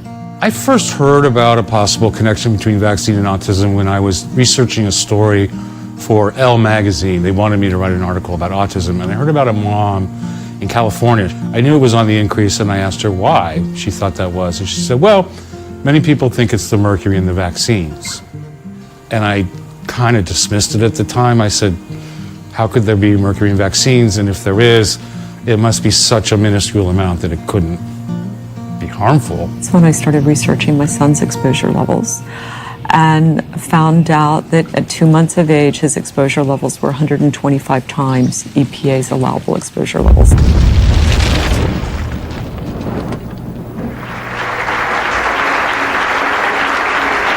About 4 months later, the Homeland Security bill passed. And in the middle of the night, someone had slipped a writer anonymously into that bill, basically exonerating Eli Lilly from any civil liability in vaccine cases over thimerosal. And a lot of bells went off in my head. And I remembered that mom in California, she wasn't crazy. There is mercury in vaccines. Somebody's worried about it. And one of the first things we started doing was filling out Freedom of Information Act requests or FOIA. Crazy. This is crazy. Hold up. I gotta play that again. Well, many people think it's the mercury in the vaccines.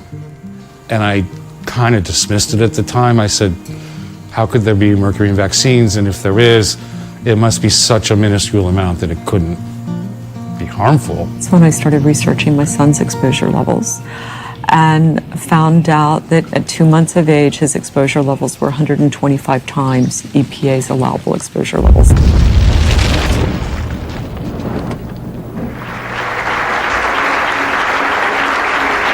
About 4 months later, the Homeland Security bill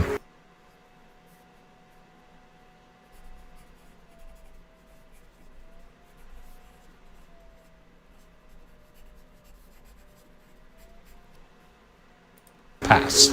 And in the middle of the night, someone had slipped a writer anonymously into that bill, basically exonerating Eli Lilly.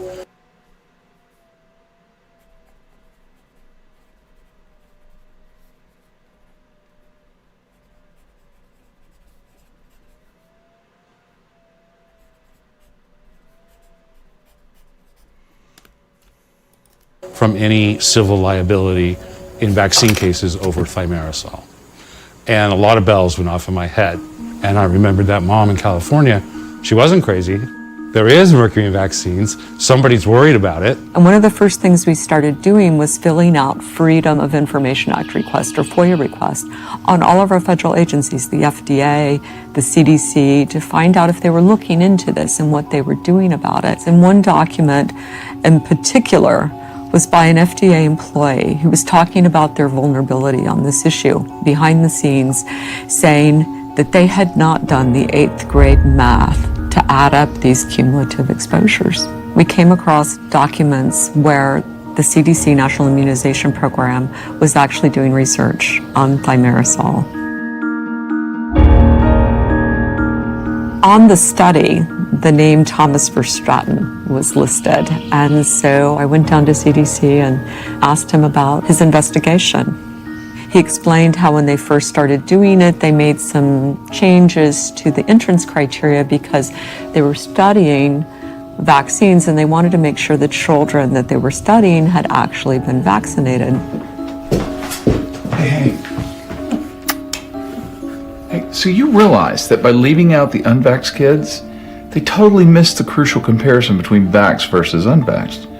Those who got mercury and those who didn't. Anyway, all right, later, babe.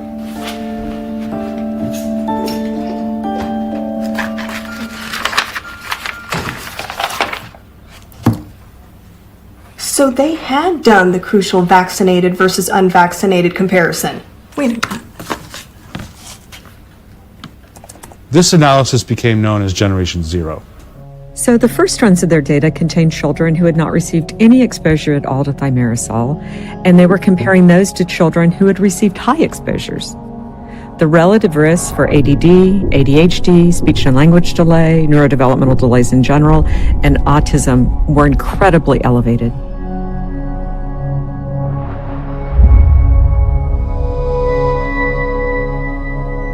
Based upon the Verstraeten Generation Zero study, just a single dose of thimerosal-containing hepatitis B vaccine raised the risk of autism more than 7-fold.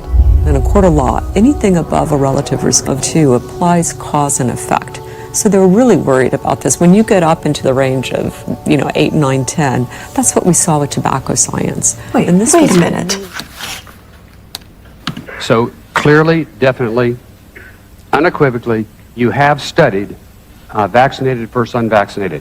We have not studied vaccinated versus unvaccinated. Oh, that was, okay. She lied. Stop there. That was the meaning of my question. You wasted 2 minutes of my time.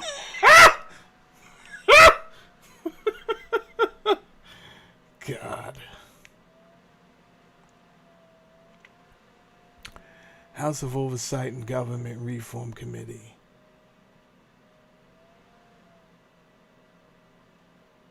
Reaction to British phone. What does that say? They brought in the vaccine manufacturers, and they brought in people from FDA and NIH and CDC, and they discussed essentially how they were going to handle this data. That's his name. Thomas. This is the fucking traitor, right?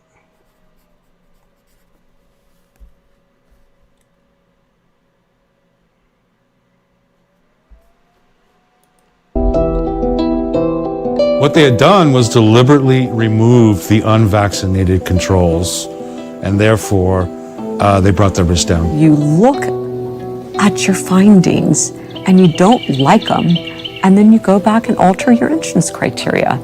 This is what scientists, they tend to do when their theories don't go in the direction that they want them to go. They sort of bend the rules a little bit, so their reputation becomes tarnished. Here you have a intelligent guy, Professor Dave, and his commitment to the science community. He gets up here and he risks it. He risks his reputation. When you could have just been transparent, and you could have been unbiased, and you could have been a true scientist. You decide to take a stance. Why you do that, Professor Dave? Because you're on the take?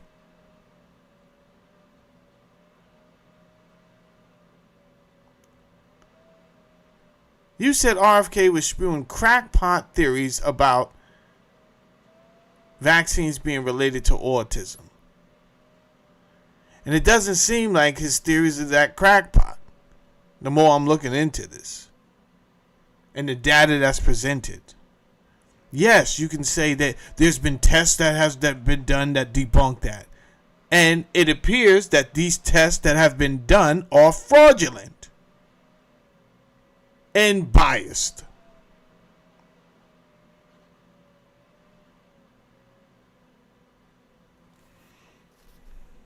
You can't do that. I saw that one and my jaw dropped. You do not vary the protocol once you see the results and don't like the results. There was just manipulation after manipulation after manipulation.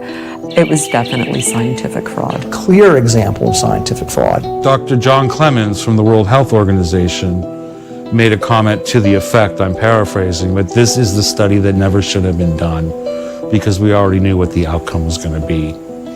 And that's a pretty shocking statement for scientists to make. Some of the people within these federal agencies wanted to come clean with the American public and let them know what happened. But then these other voices of, quote, reason, the experts from CDC and some of the people within the American Academy of Pediatrics felt as though that was too dangerous.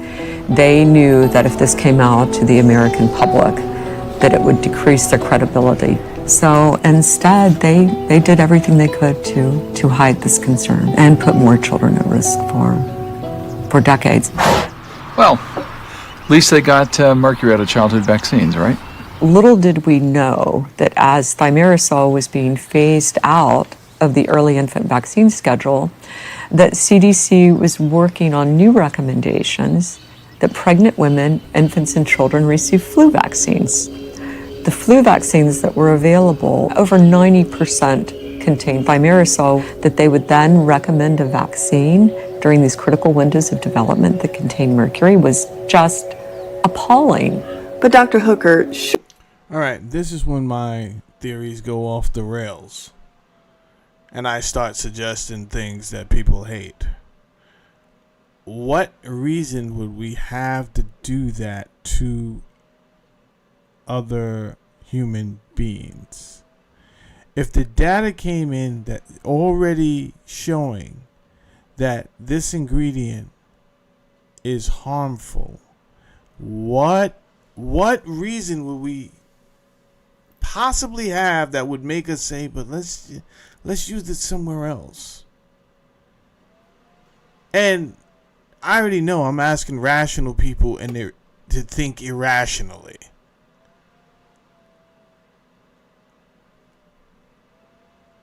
Why would you do this? Because me personally, the answers I come up with sound very sinister.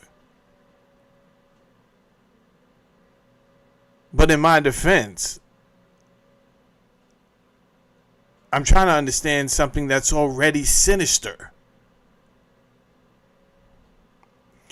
This, you've done the test, even if you didn't release the information transparently, you know this is affecting people badly.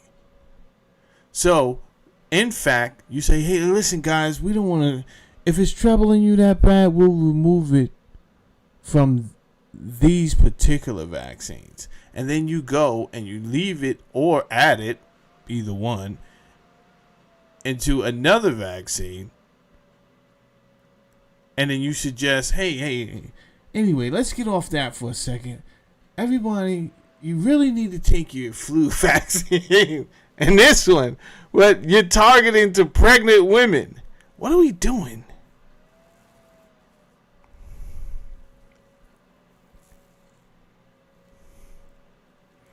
Hey, that's one theory, Roby. Right? Are we producing a lowered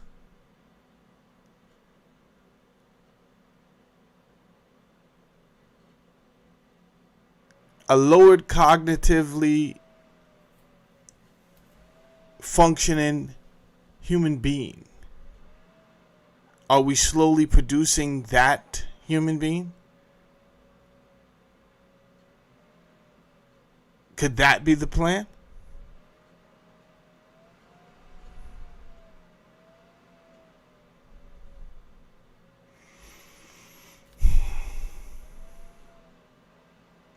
Thirdly, flu shots containing mercury have been tested for safety in pregnant women. No flu shots have been tested for safety in pregnant women. Is there any evidence that they can harm an unborn child? Yes. And these vaccines are still recommended for pregnant women? Yes. I'm not surprised. During the pandemic, I myself was offered a six-figure salary from a pharmaceutical company. I won't say which one. They're not that far from where I live. I said, that's a no-brainer. 6 figures, 15 minutes to work. No-brainer.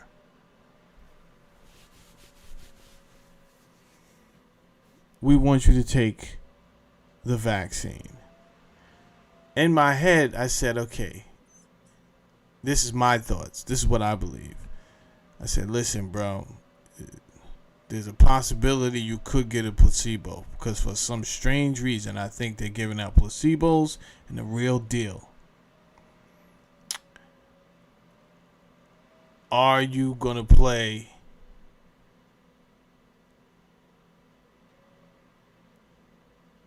let's make a deal? Or the other game with Howie Mandel?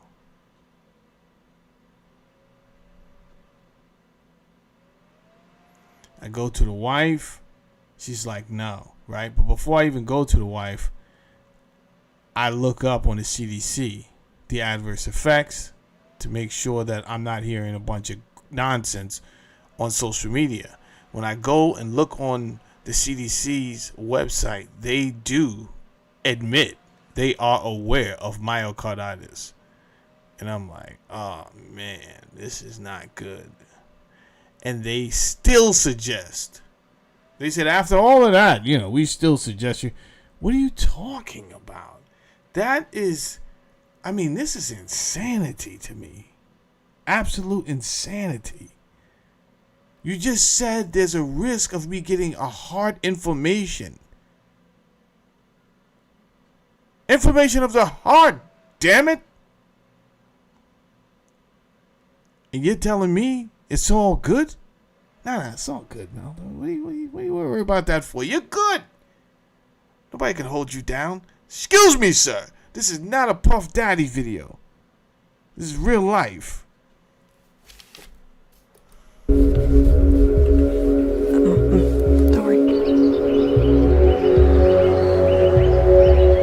Then the CDC used taxpayer dollars to commission a Danish study of the autism vaccine link. I'm sorry. She said Danish, and I immediately thought about the Intamin's Danish ring that they no longer sell. Damn it! Then I started thinking about my grandmother. Easily triggered by words. Where are they selling the old-time Intamin's Danish ring? With the raisins and the walnuts. What are you doing, Intamins? Damn it. Danish? Are they even on the same vaccine schedule we are? No. The principal conclusion of that paper was that there was no difference in the incidence of autism in those children who received the MMR vaccine versus those children who did not. Now, this I'm going to play that again because I was rambling about my grandmother and Danish rings. But that was diabolical what they just did.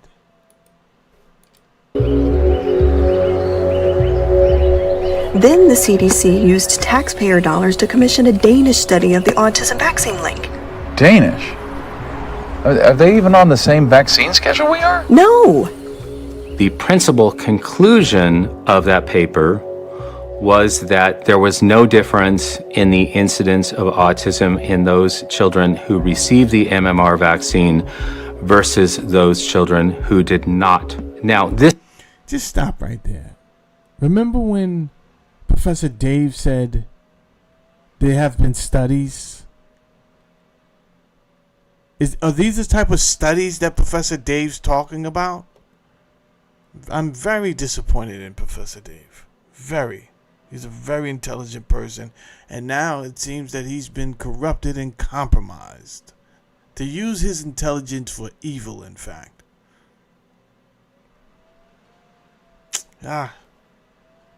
This was done by statistical sleight of hand. The average age of an autism diagnosis in Denmark at the time was just over 4 years old. The children who were unvaccinated were followed up to an average age of 5 years old, and that captured that average age of diagnosis. However, if you look at those children who did receive the MMR vaccine, they were followed up until they were 3.5 years of age. They were followed up before the average age of diagnosis of autism in Denmark. So you would expect that if you follow up children for a longer time period, then they're going to have a greater likelihood of having an autism diagnosis. Fully 50% of the autism cases in the MMR vaccinated children were not accounted for. They were not followed up to an adequate age to diagnose them with autism. So the study was trumped up. And there were 22 charges of wire fraud and money laundering. More disturbing information surfaces regarding a medical researcher there. Allegations have surfaced that Paul Thosen stole... Easy, Paul. Because that's not even how you spell Paul. That's the first sign that he's... Jesus. You hired a guy named Paul who spells his name P-O-U-L? And you didn't see anything wrong with this. Yeah, okay. Okay.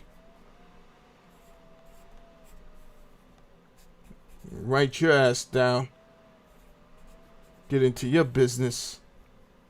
Jesus Christ. From approximately February 2004 until February 10th, Paul Thorson executed a scheme to steal grant money awarded to the Centers for Disease Control and Prevention, had awarded grant money to Denmark, for research involving infant disabilities, autism, genetic disorders, and fatal alcohol syndrome. This is not going in a good direction. CDC awarded the grant to fund studies of the relationship between autism and the exposure to vaccines. The relationship between cerebral palsy and infection during pregnancy and the relationship between developmental outcomes and fetal alcohol exposure. Thorson worked as a visiting scientist at CDC.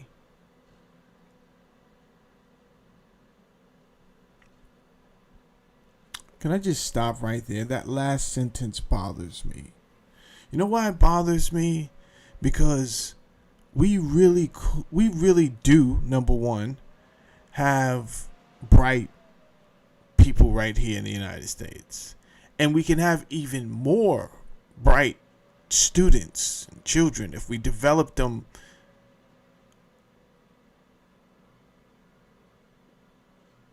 with a different approach.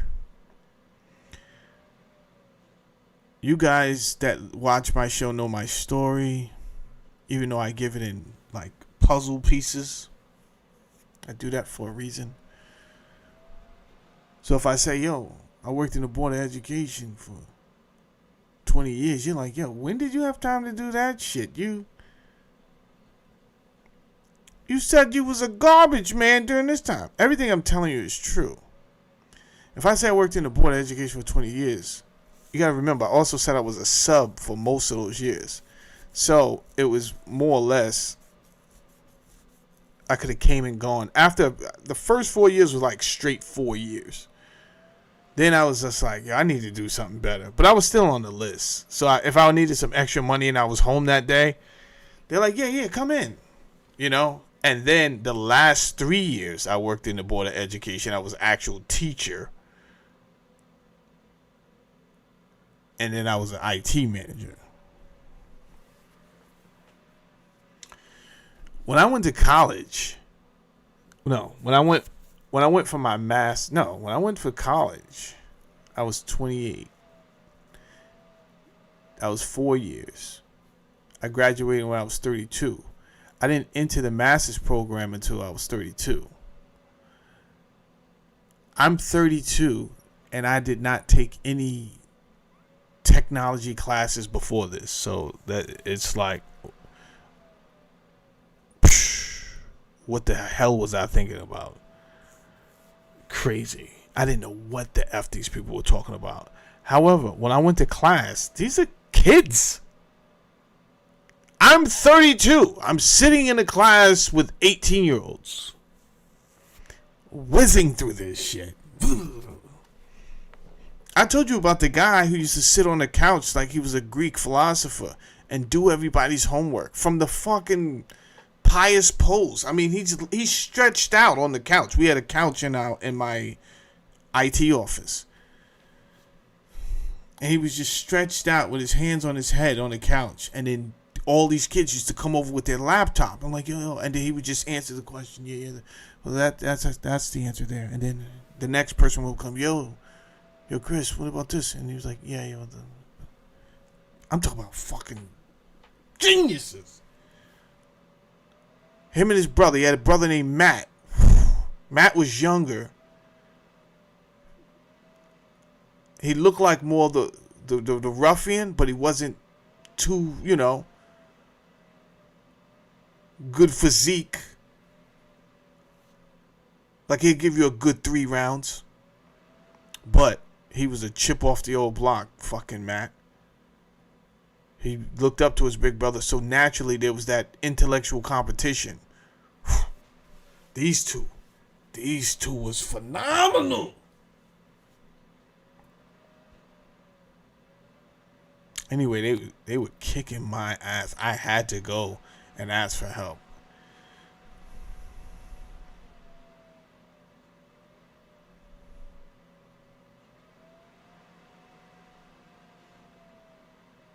When the professor said, if anybody needs a little help, you know where my office is at. I know they regretted telling me that, because I was in their office every lunch break, every time, trying to get them to explain shit that right now it comes to me very easy because I didn't learn any technology in school. Let me just tell you that. I didn't learn shit in school. It wasn't until I graduated. Only thing I had time to do was remember the shit they was spewing at me, and I would remember it and put it and write it down on the test and pass.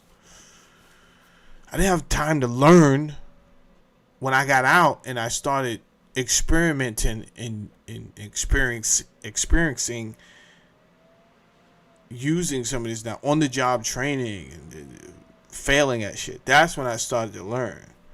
Other than that, I was not going to understand what this database shit was. I think I took database twice and Java twice. Failed both of them the first time.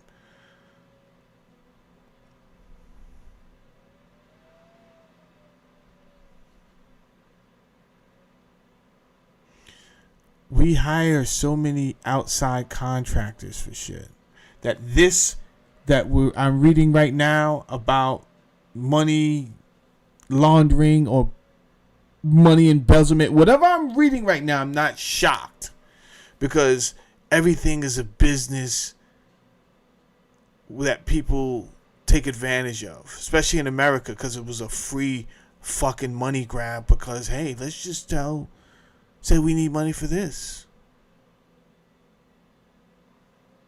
Create the problem, provide the solution. And it pisses me off because we have and have had brilliant kids in this goddamn country, which for some strange reason, I don't know, it may seem like a conspiracy, but I just think you're trying to dumb them down through the food, through the inoculation, through the indoctrination. I just feel like you're dumbing them down.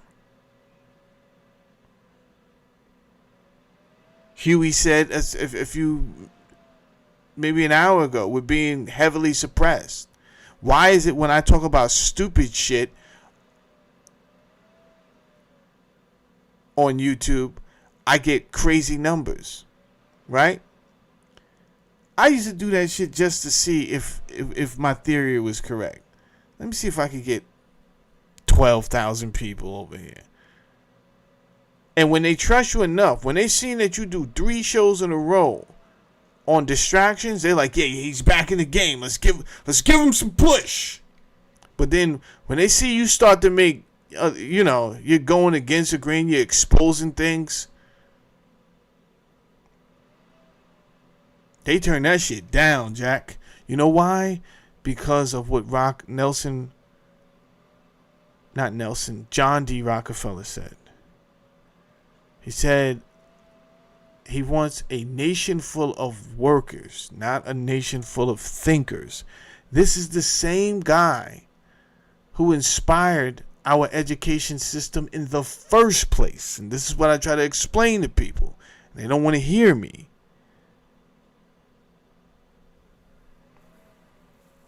The General Board of Education was inspired and created under John D. Rockefeller and Andrew Carnegie. They set the precedent of not wanting overly smart people in the United States, as if they would live forever. But however, I am doing an episode on conscious uploading. Who's to say they haven't lived for fucking ever? Yeah, that's what we'll be talking about maybe next week. Conscious uploading. So you guys could do your homework ahead of time and already just look it up and see what it is.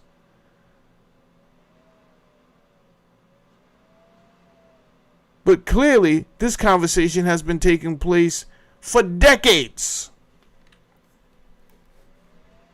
Millions of dollars from the agency, and now his study that attempted to disprove a link between vaccines and autism is being called into question. No surprise the State Department hasn't extradited Thorson and put him on the witness stand.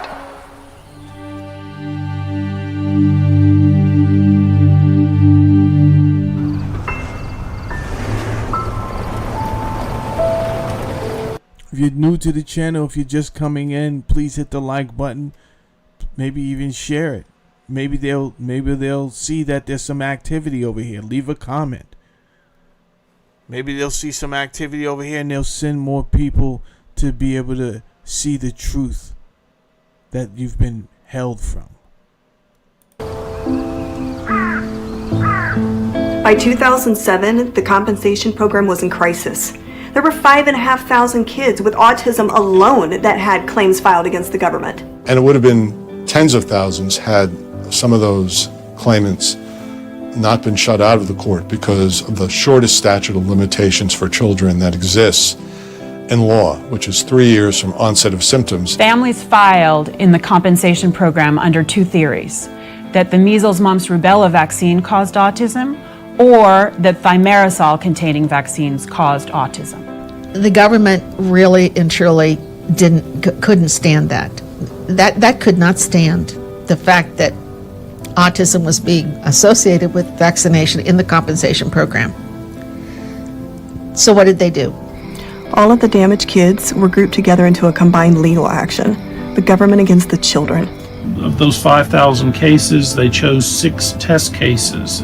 Yates was the second test case. Michelle Cedillo was the first test case. She's 23 years old now, and she still is very ill and requires a lot of care. She was born normal and healthy, and at 15 months old, she received her MMR vaccination, and then she regressed 7 days later with a fever and an encephalopathy. And she became very ill, lost much of her health and a lot of her skills. Listening to this every day, listening to the doctors and the scientists and the parents, the evidence was so compelling. It was so much stronger than the counter arguments that there was no connection between the vaccines and autism, that I was hopeful. At least one person listening to the evidence at those proceedings was persuaded to change his mind. The day that I gave my oral testimony, I was in the courtroom, and as I spoke, I could see the other people in the courtroom, and I saw a gentleman with his head in his hands, and he kept looking down. The worse it got for Michelle, the more his head went down. Later, I was informed that that was Dr. Andrew Zimmerman. Dr. Andrew Zimmerman is one of the top pediatric neurologists in the country in the field of autism. He was an expert witness for the government. He originally wrote an opinion for the government which stated that there is no scientific basis to believe that thimerosal-containing vaccines or the MMR can cause autism. The government used that opinion as evidence to deny Michelle Cedillo compensation. The government also used Dr. Zimmerman's opinion to deny compensation to my son Yates.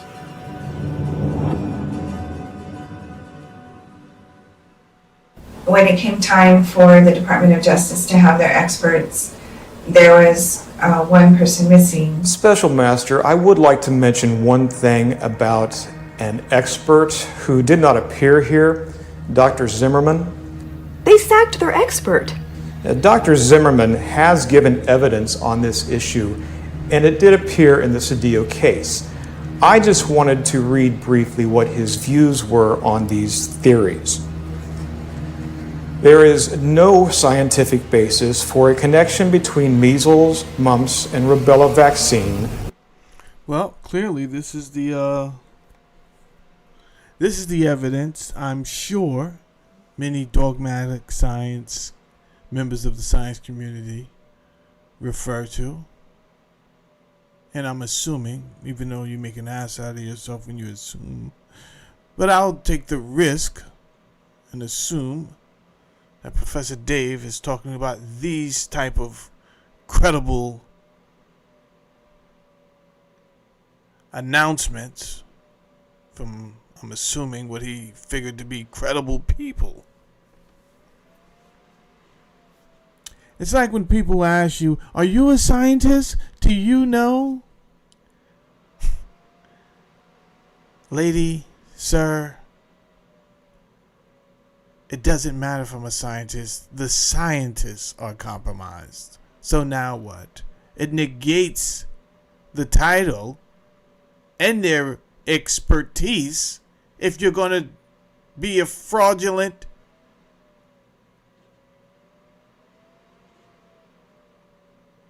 expert.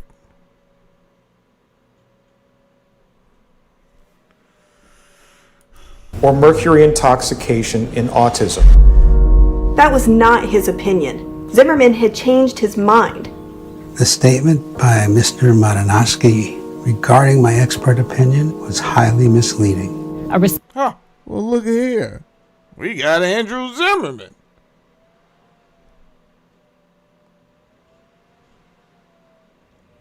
Hold up, y'all. I need to read something. Huey's kicking knowledge in the chat. His 1 gram of DNA can theoretically store between 215 petabytes and 450 exabytes of data, depending on the specific density and calculations and theoretical models used. Exactly. Now, Huey, since we're talking theoretically,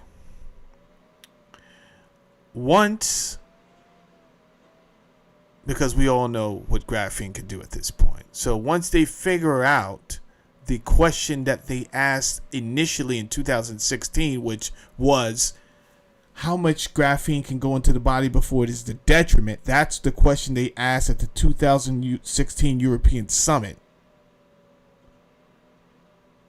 Once they figure out the exact calculations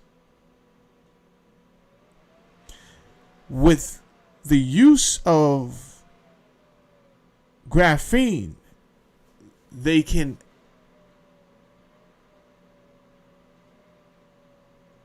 use technology, the same wireless technology that they use right now, on being able to ping a MAC. A MAC address is different from an IP address by how? A MAC address is a specific address for the device itself. So every device has a different MAC address to be identified by.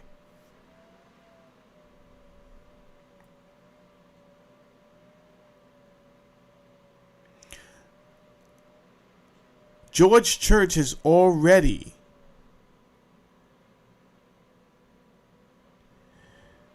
proved that we can download digital information, convert it to bioinformation, DNA, and vice versa.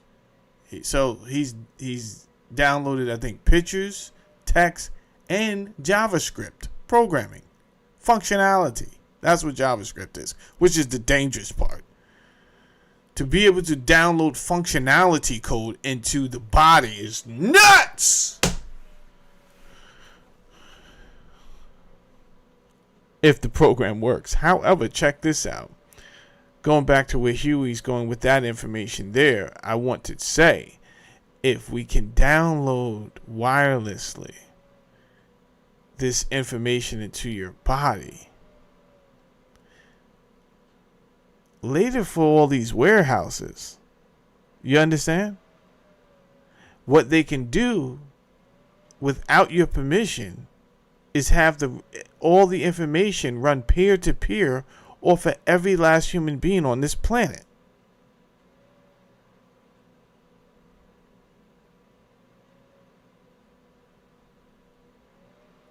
Yes, Huey. There you go. The Internet of Things.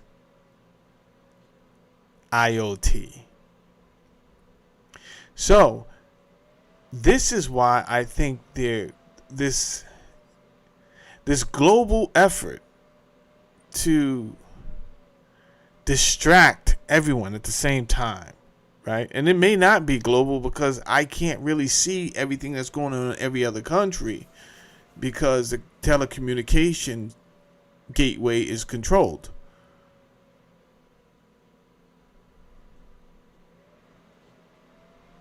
So I can't see what's going on in Africa in real time. Like I'm seeing everything that's being pushed in the United States. And what's being pushed here is jokes, cat videos, rappers with new hairstyles. Who went to prison, what they went to prison for, how it was in prison. It's not a lot of conversation that's going to make me think about what's happening presently in what's being worked on as far as sustainability. So there is an effort, a genuine project called the 2030 Agenda. That's not conspiracy. That's an actual partnership between the WEF and the help me out, Huey, United Nations. The United Nations and the World Economic Forum. This is a genuine, you can look that up. It's not like hearsay or something that somebody just whispered and made up. No, that's an actual partnership. And I think the partnership is, I have no problems with a Agenda 2030, right? At face value of what they say we're going to do. We're looking for sustainability goals. And I think that, like I mentioned to you before, life is dynamic. It's always evolving. So if you get stuck in a time period, then you actually set yourself back, which is why America is also hurting. The oligarchs of this land, who are the steel barons, the rubber barons, the coal barons, the oil barons, none of them want to move on to what would be the next thing that we use to sustain. So we've been purposely regressed as a nation.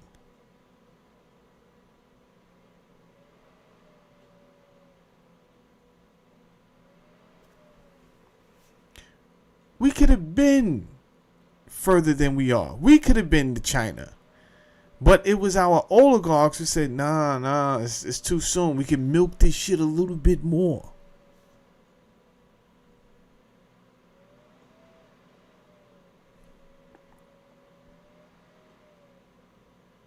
So I could come up here and just tell you the end of the story. Yo, they're going to put a certain material in your body that would turn you into a IP address so that they could have you on the network, this, that, and talk that shit. I could have did that and summed that up easily. And without explaining to you or helping you to understand technology, it sounds like conspiracy theory. So I avoided that way. So I'm like, why would I do it? If I'm truly trying to help them understand, and I know, first of all, people learn differently. All these things come into play when I say, okay, I'm going to do something a certain way. So when I get somebody like Uncle Andy who's like, yo, bro, I wasn't a believer before, but now I am. I have to feel good not because I'm over here indoctrinating people. No. What I also learned is, take them to the sources of things. Show them the sources, bro. They don't have to believe you, and they shouldn't believe you. They shouldn't. Who the fuck are you? You some quack on YouTube up here spewing bullshit? They don't know. So show them. And this inspired me to start making the slides. This inspired me to start showing you where I'm getting my information from.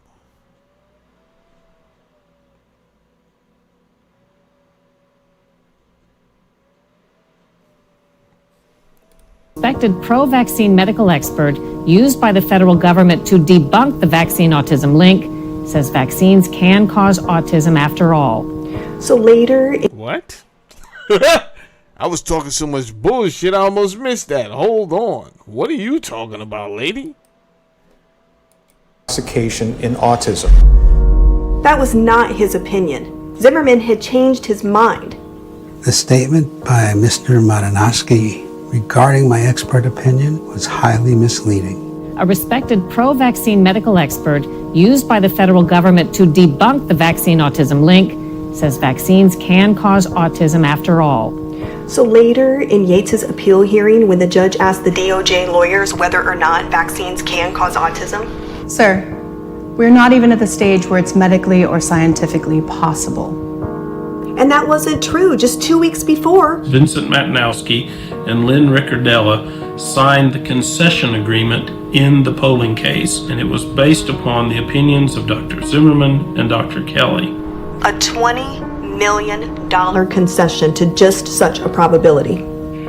That the Department of Justice thought it was ethical and proper to withhold that evidence from the omnibus autism proceeding, from the special masters, from the Court of Federal Claims, from the Court of Appeals, is unacceptable. It's an obstruction of justice, and it's a criminal offense. As an assistant district attorney general, if I did in a court of law what the United States Department of Justice did, I would be disbarred and I would be facing criminal charges. Matinowski was promoted. Hey, The key to Zimmerman's change of mind was a little girl that he'd seen at Johns Hopkins named Hannah Poling.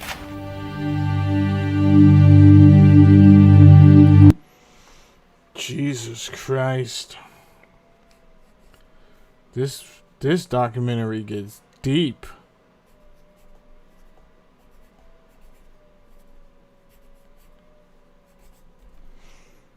Wow.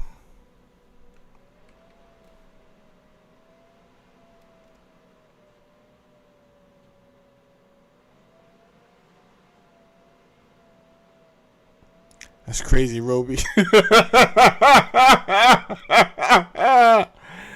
Nah, that's gonna be nuts.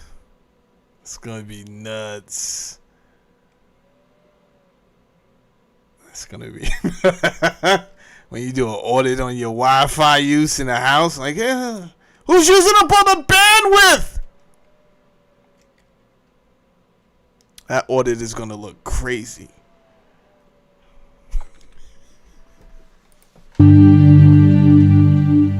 She was a healthy toddler, had a vocabulary of 30 words, ahead on developmental milestones. Typical story. At her 18-month checkup, Hannah received 9 vaccines all at once. Immediately, it was high fever, rash, inconsolable crying. She started to lose speech, stopped responding to her parents. Eventually, she got a diagnosis of autism and seizure disorder. coincidence. That's what they always say. But Hannah's wasn't just another story that could be dismissed by doctors. Her father, John Poling, Dr. John Poling, is a pediatric neurologist, and at the time was colleagues with Dr. Zimmerman at Johns Hopkins. It happened to one of their own, and they very intensely studied this child, and based upon the advances in their understanding of metabolically what happened to her, they concluded that the vaccines did cause autism. So this guy Zimmerman is the government's expert, and he was Didn't I make this statement yesterday? I said, what happens when the CIA officers, the FBI officers, the Homeland Security, all of them, they have jobs to do, the police department.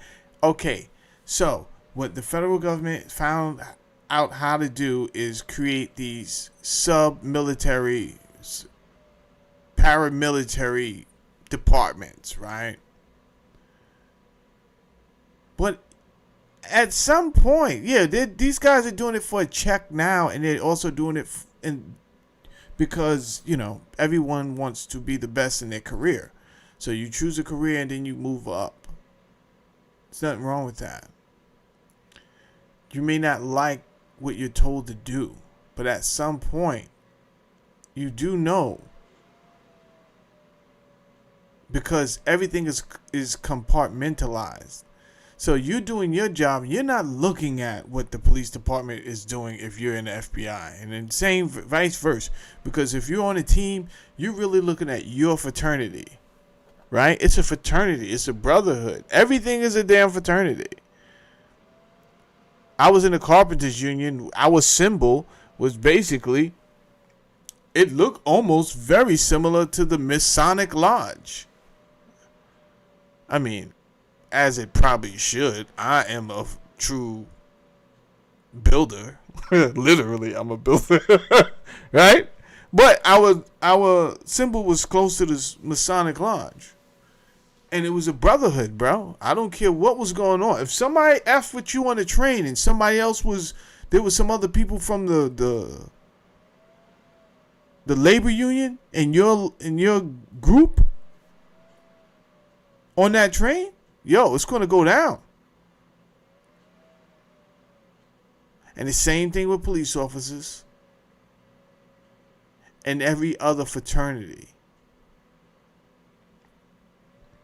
It was very smart of the government in 1965 to use the Law Assistance Enforcement Act that would fraternize all the local police departments throughout the country. Hit the like button, do subscribe to the channel.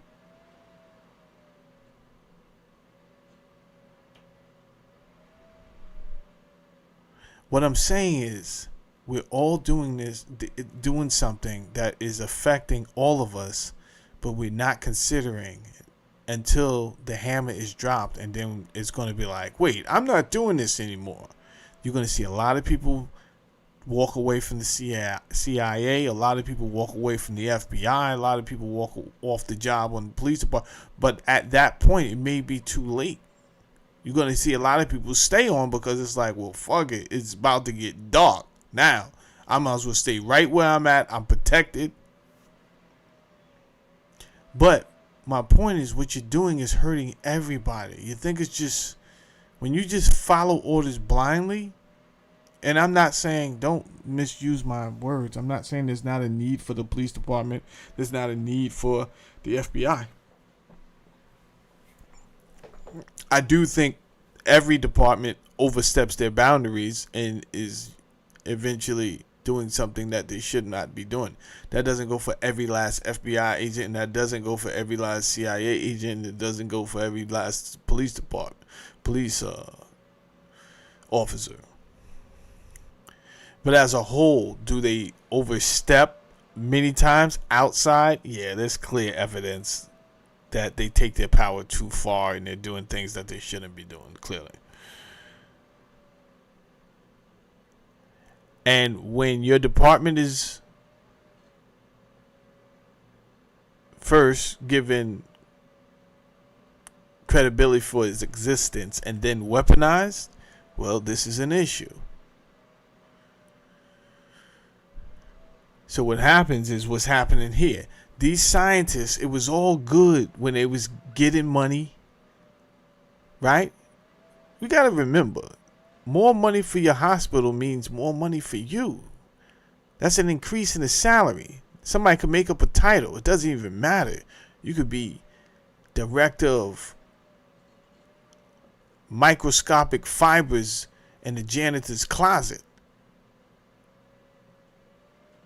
Doesn't matter. We got the money to do it, and we're going to continue to get the money to do it because we keep the narratives going that fund the pharmaceuticals, that fund the people who make these overpriced machines.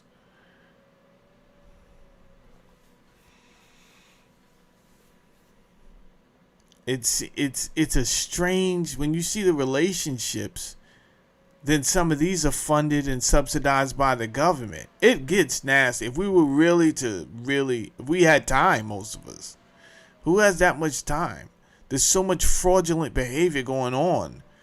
Where do you want to start? Do you have that much time? You don't. Most people have set hours of working, having to work 40 hours a week. And that's why I didn't go on the House of Consciousness last week, because I didn't feel good. When you go, and shout out to Sanetta, shout out to Ankh, Brother Reggie, Brother Jabari, Elder Suntan. When you go on a show like that, your evidence has to be, your ducks have to be in a row. And it takes an incredible amount of scholarship to get up there and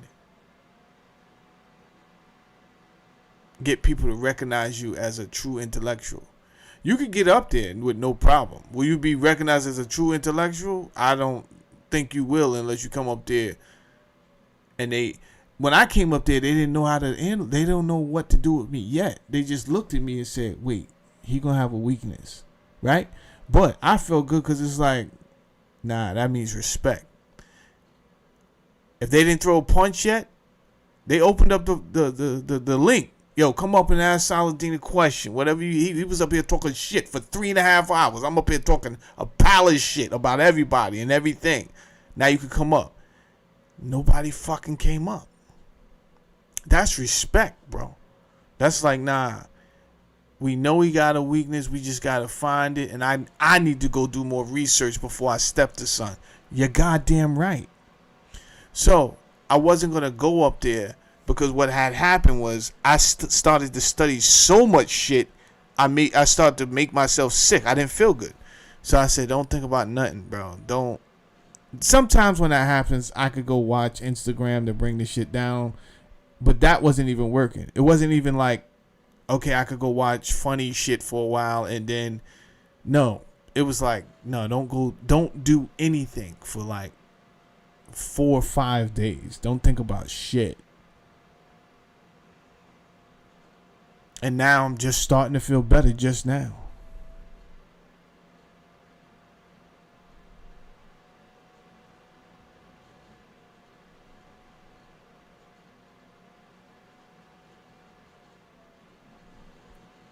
Oh, yeah? You said I got a message deleted at least once per sure. Oh, damn, that's crazy. That's crazy. That's doctor? Yes. Hannah Poling. That's crazy. Her father worked with Zimmerman.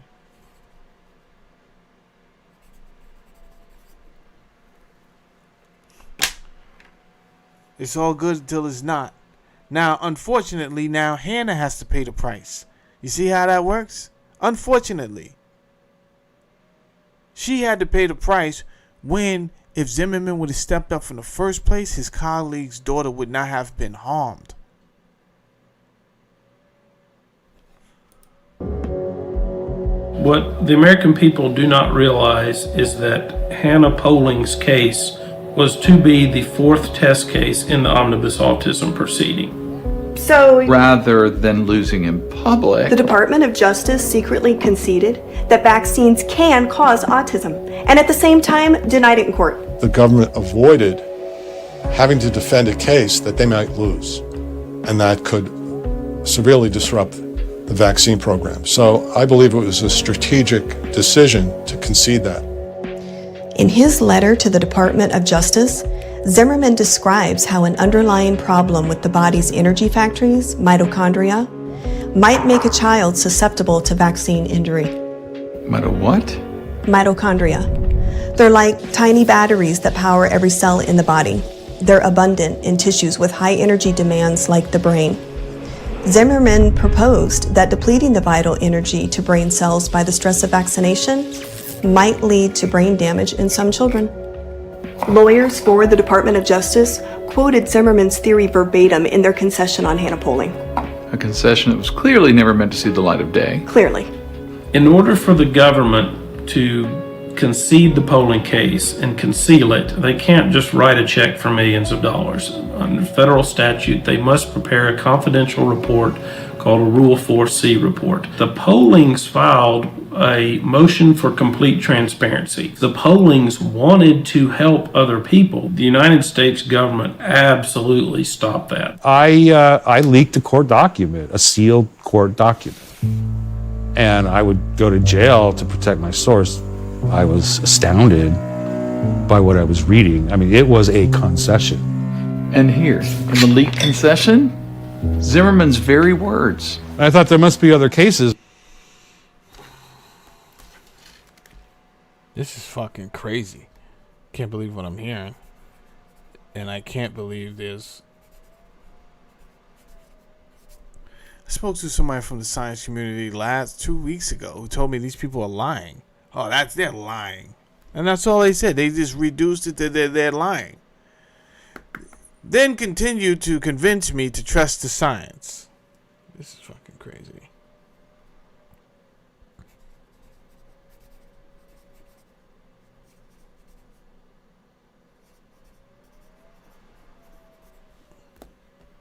Where the child developed an encephalopathy within the prescribed time after vaccination, and then went on to develop symptoms of autism. So I asked HHS about that, and there were about 1,200 cases compensated for either encephalopathy or seizure disorders And in some of those cases, the child also developed symptoms of autism. We have compensated cases in which children exhibited an encephalopathy. Encephalopathy may be accompanied by a medical progression of an array of symptoms, including autistic behavior, autism, or seizures. The Department of Health and Human Services conceded that my daughter's medical problems, which are autism, encephalopathy, seizures, were brought on by vaccination. Yes, vaccines can cause encephalopathy. Encephalopathy can cause autism. So the law said, you prove it. And the parents just did. So the government made a concession based on their own expert's opinion. That is huge. The future of the entire program in the balance. And the Department of Justice's strategy? To keep their medical expert Ann Hannah Poling out of court. Her concession is secret. And they lied barefaced to the judges. It wasn't enough. Well, listen to you. Their problem, as I see it, with Hannah, the government conceded a new mechanism of vaccine injury. But they have no idea how many of the 5,000 plus autistic kids waiting in the wings have a similar mechanism, a mitochondrial disorder. The government argues that this is an extremely rare condition. I don't believe that at all. I started interviewing medical professionals, researchers who work with mitochondrial dysfunction. I discovered that mitochondrial dysfunction is much more common in children with autism than previously thought, much more common in general than previously thought. Richard Kelly, who ran the lab, he says that up to half the children who regress into autism have mitochondrial dysfunction. Yates also has the same mitochondrial disorder. So, the Department of Justice had written a blank check. And they faced a public relations nightmare. Parents have claimed for years that vaccines cause their kids autism. And despite public admissions, the government now point blank denies it. It doesn't get any more mainstream than the guy that the federal government used to use as their expert witness agreeing with all the crazy parents.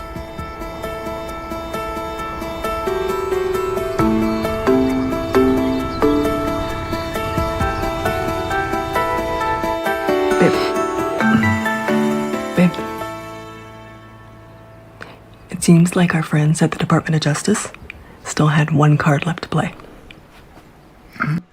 Yo, we only got 13 more minutes to go. Well, 12 more minutes. We're out of here in 12 minutes.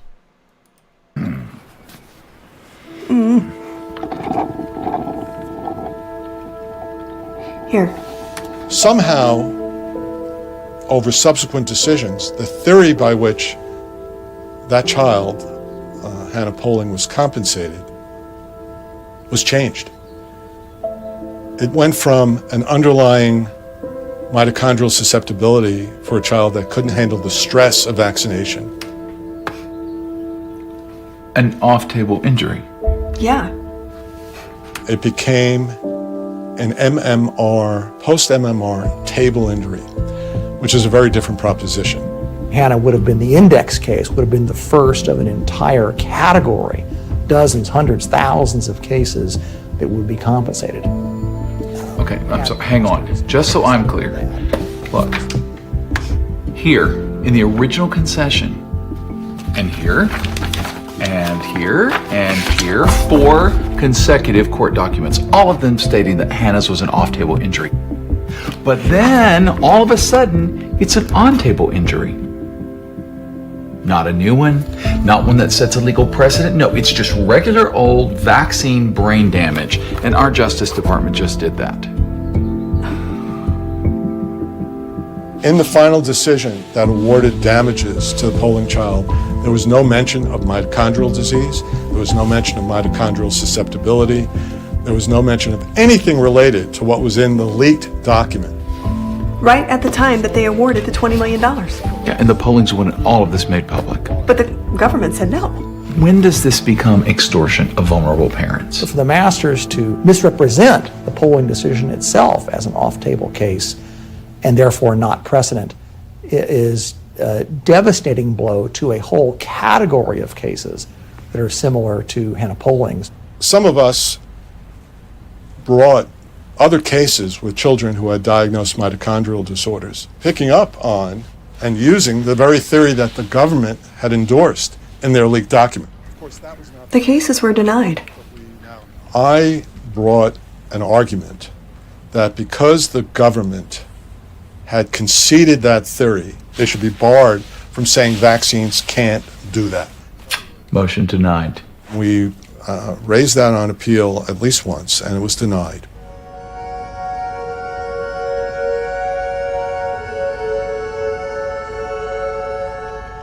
This entire theory doesn't exist. It was effectively eradicated as if we were in a George Orwellian type of environment where the government controls the facts. It seems to me that the special masters must have known what was going on. Collusion?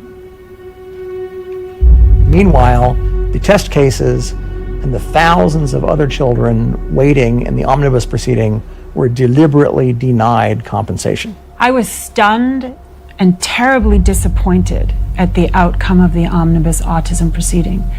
And it was then that I realized that something had gone terribly, terribly awry.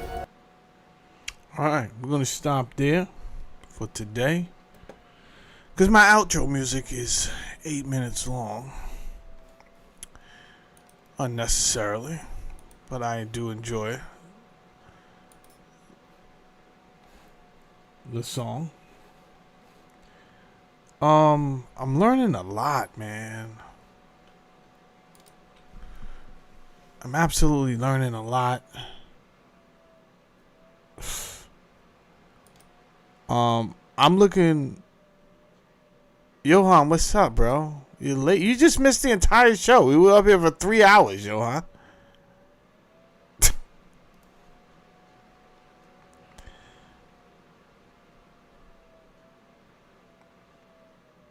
Africans, am I right? Nah, I'm just trolling you, I'm just let me stop gaslighting. Yo, rewatch the show though, Johan. I am interested in your thoughts on today's show. Oh yeah, I forgot. It's a different time.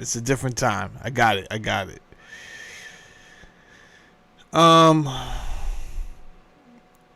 learning a lot. I took a lot of notes. And I will be damn, there's a lot to go over, man. I gotta look up this guy, Andrew Zimmerman. I gotta look up the Hannah Poland case. There's just a lot of the government reneging.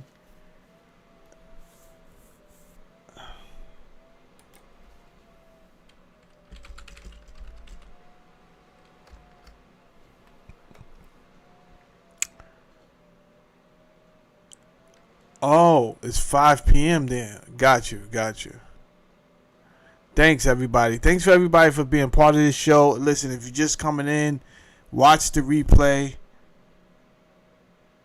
All I can say is there's a lot of information during this episode here. I could definitely tell you that off the bat, all right? Hold on. Let me start this over. It's my outro music. It's 8 minutes long. I love this song.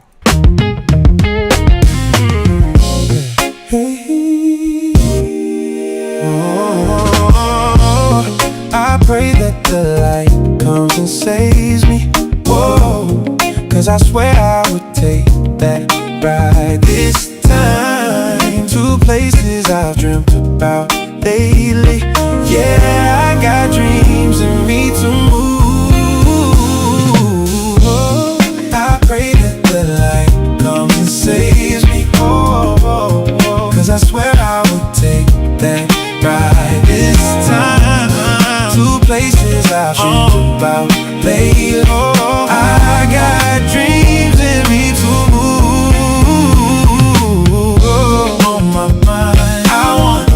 On my mind, I want. On my mind, I want for you and me. Yeah. On my mind, I want. On my mind, I want.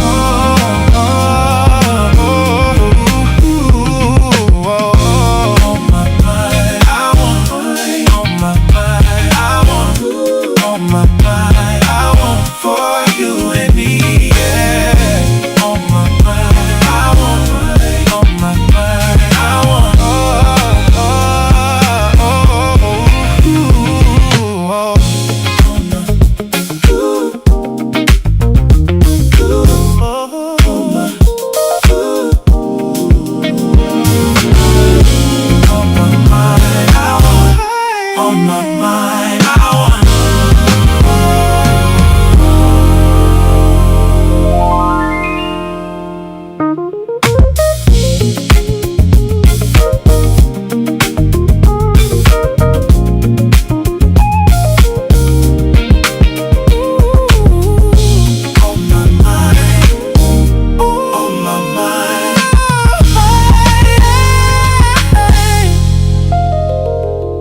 Hey, ooh. I pray that the light comes and saves me. Whoa, 'cause I swear I would take that ride this time to places I've dreamt about lately. Yeah, I got dreams in me to move. Oh, I pray that the light comes and saves me. Oh, 'cause I swear I would take that ride this time to places I've dreamed about lately. I got dreams in me to move. On my mind, I want. On my mind, I want for you and me, yeah. On my mind, I want. On my mind, I want.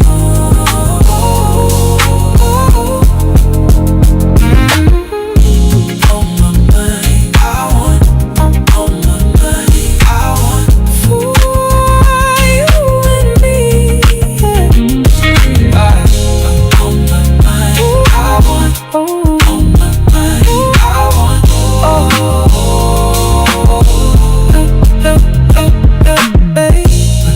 I pray that the light comes and saves me.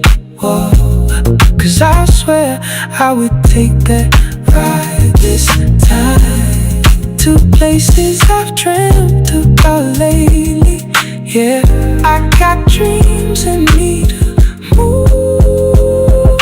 Oh, I pray that the light comes and saves me. Whoa, 'cause I swear I would take that ride this time to places I've dreamt about lately. I got dreams in me to move. On my mind, I want. On my mind, I want for you and me, yeah. On my mind, I want. On my mind, I want.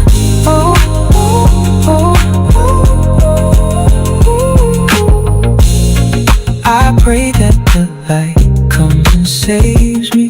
Whoa, 'cause I swear I would take that ride this time to places I've dreamt about lately.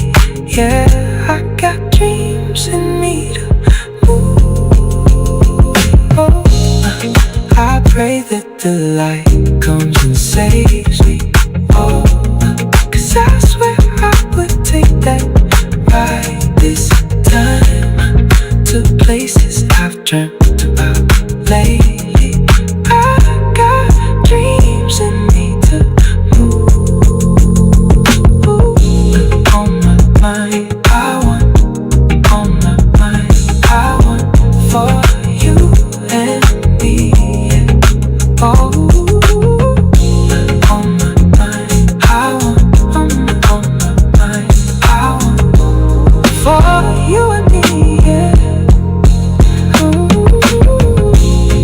I pray that the light comes and saves me. Oh, 'cause I swear I would take that ride this time to places I've dreamt about lately. I got dreams in me to move. I pray that the light comes and saves me.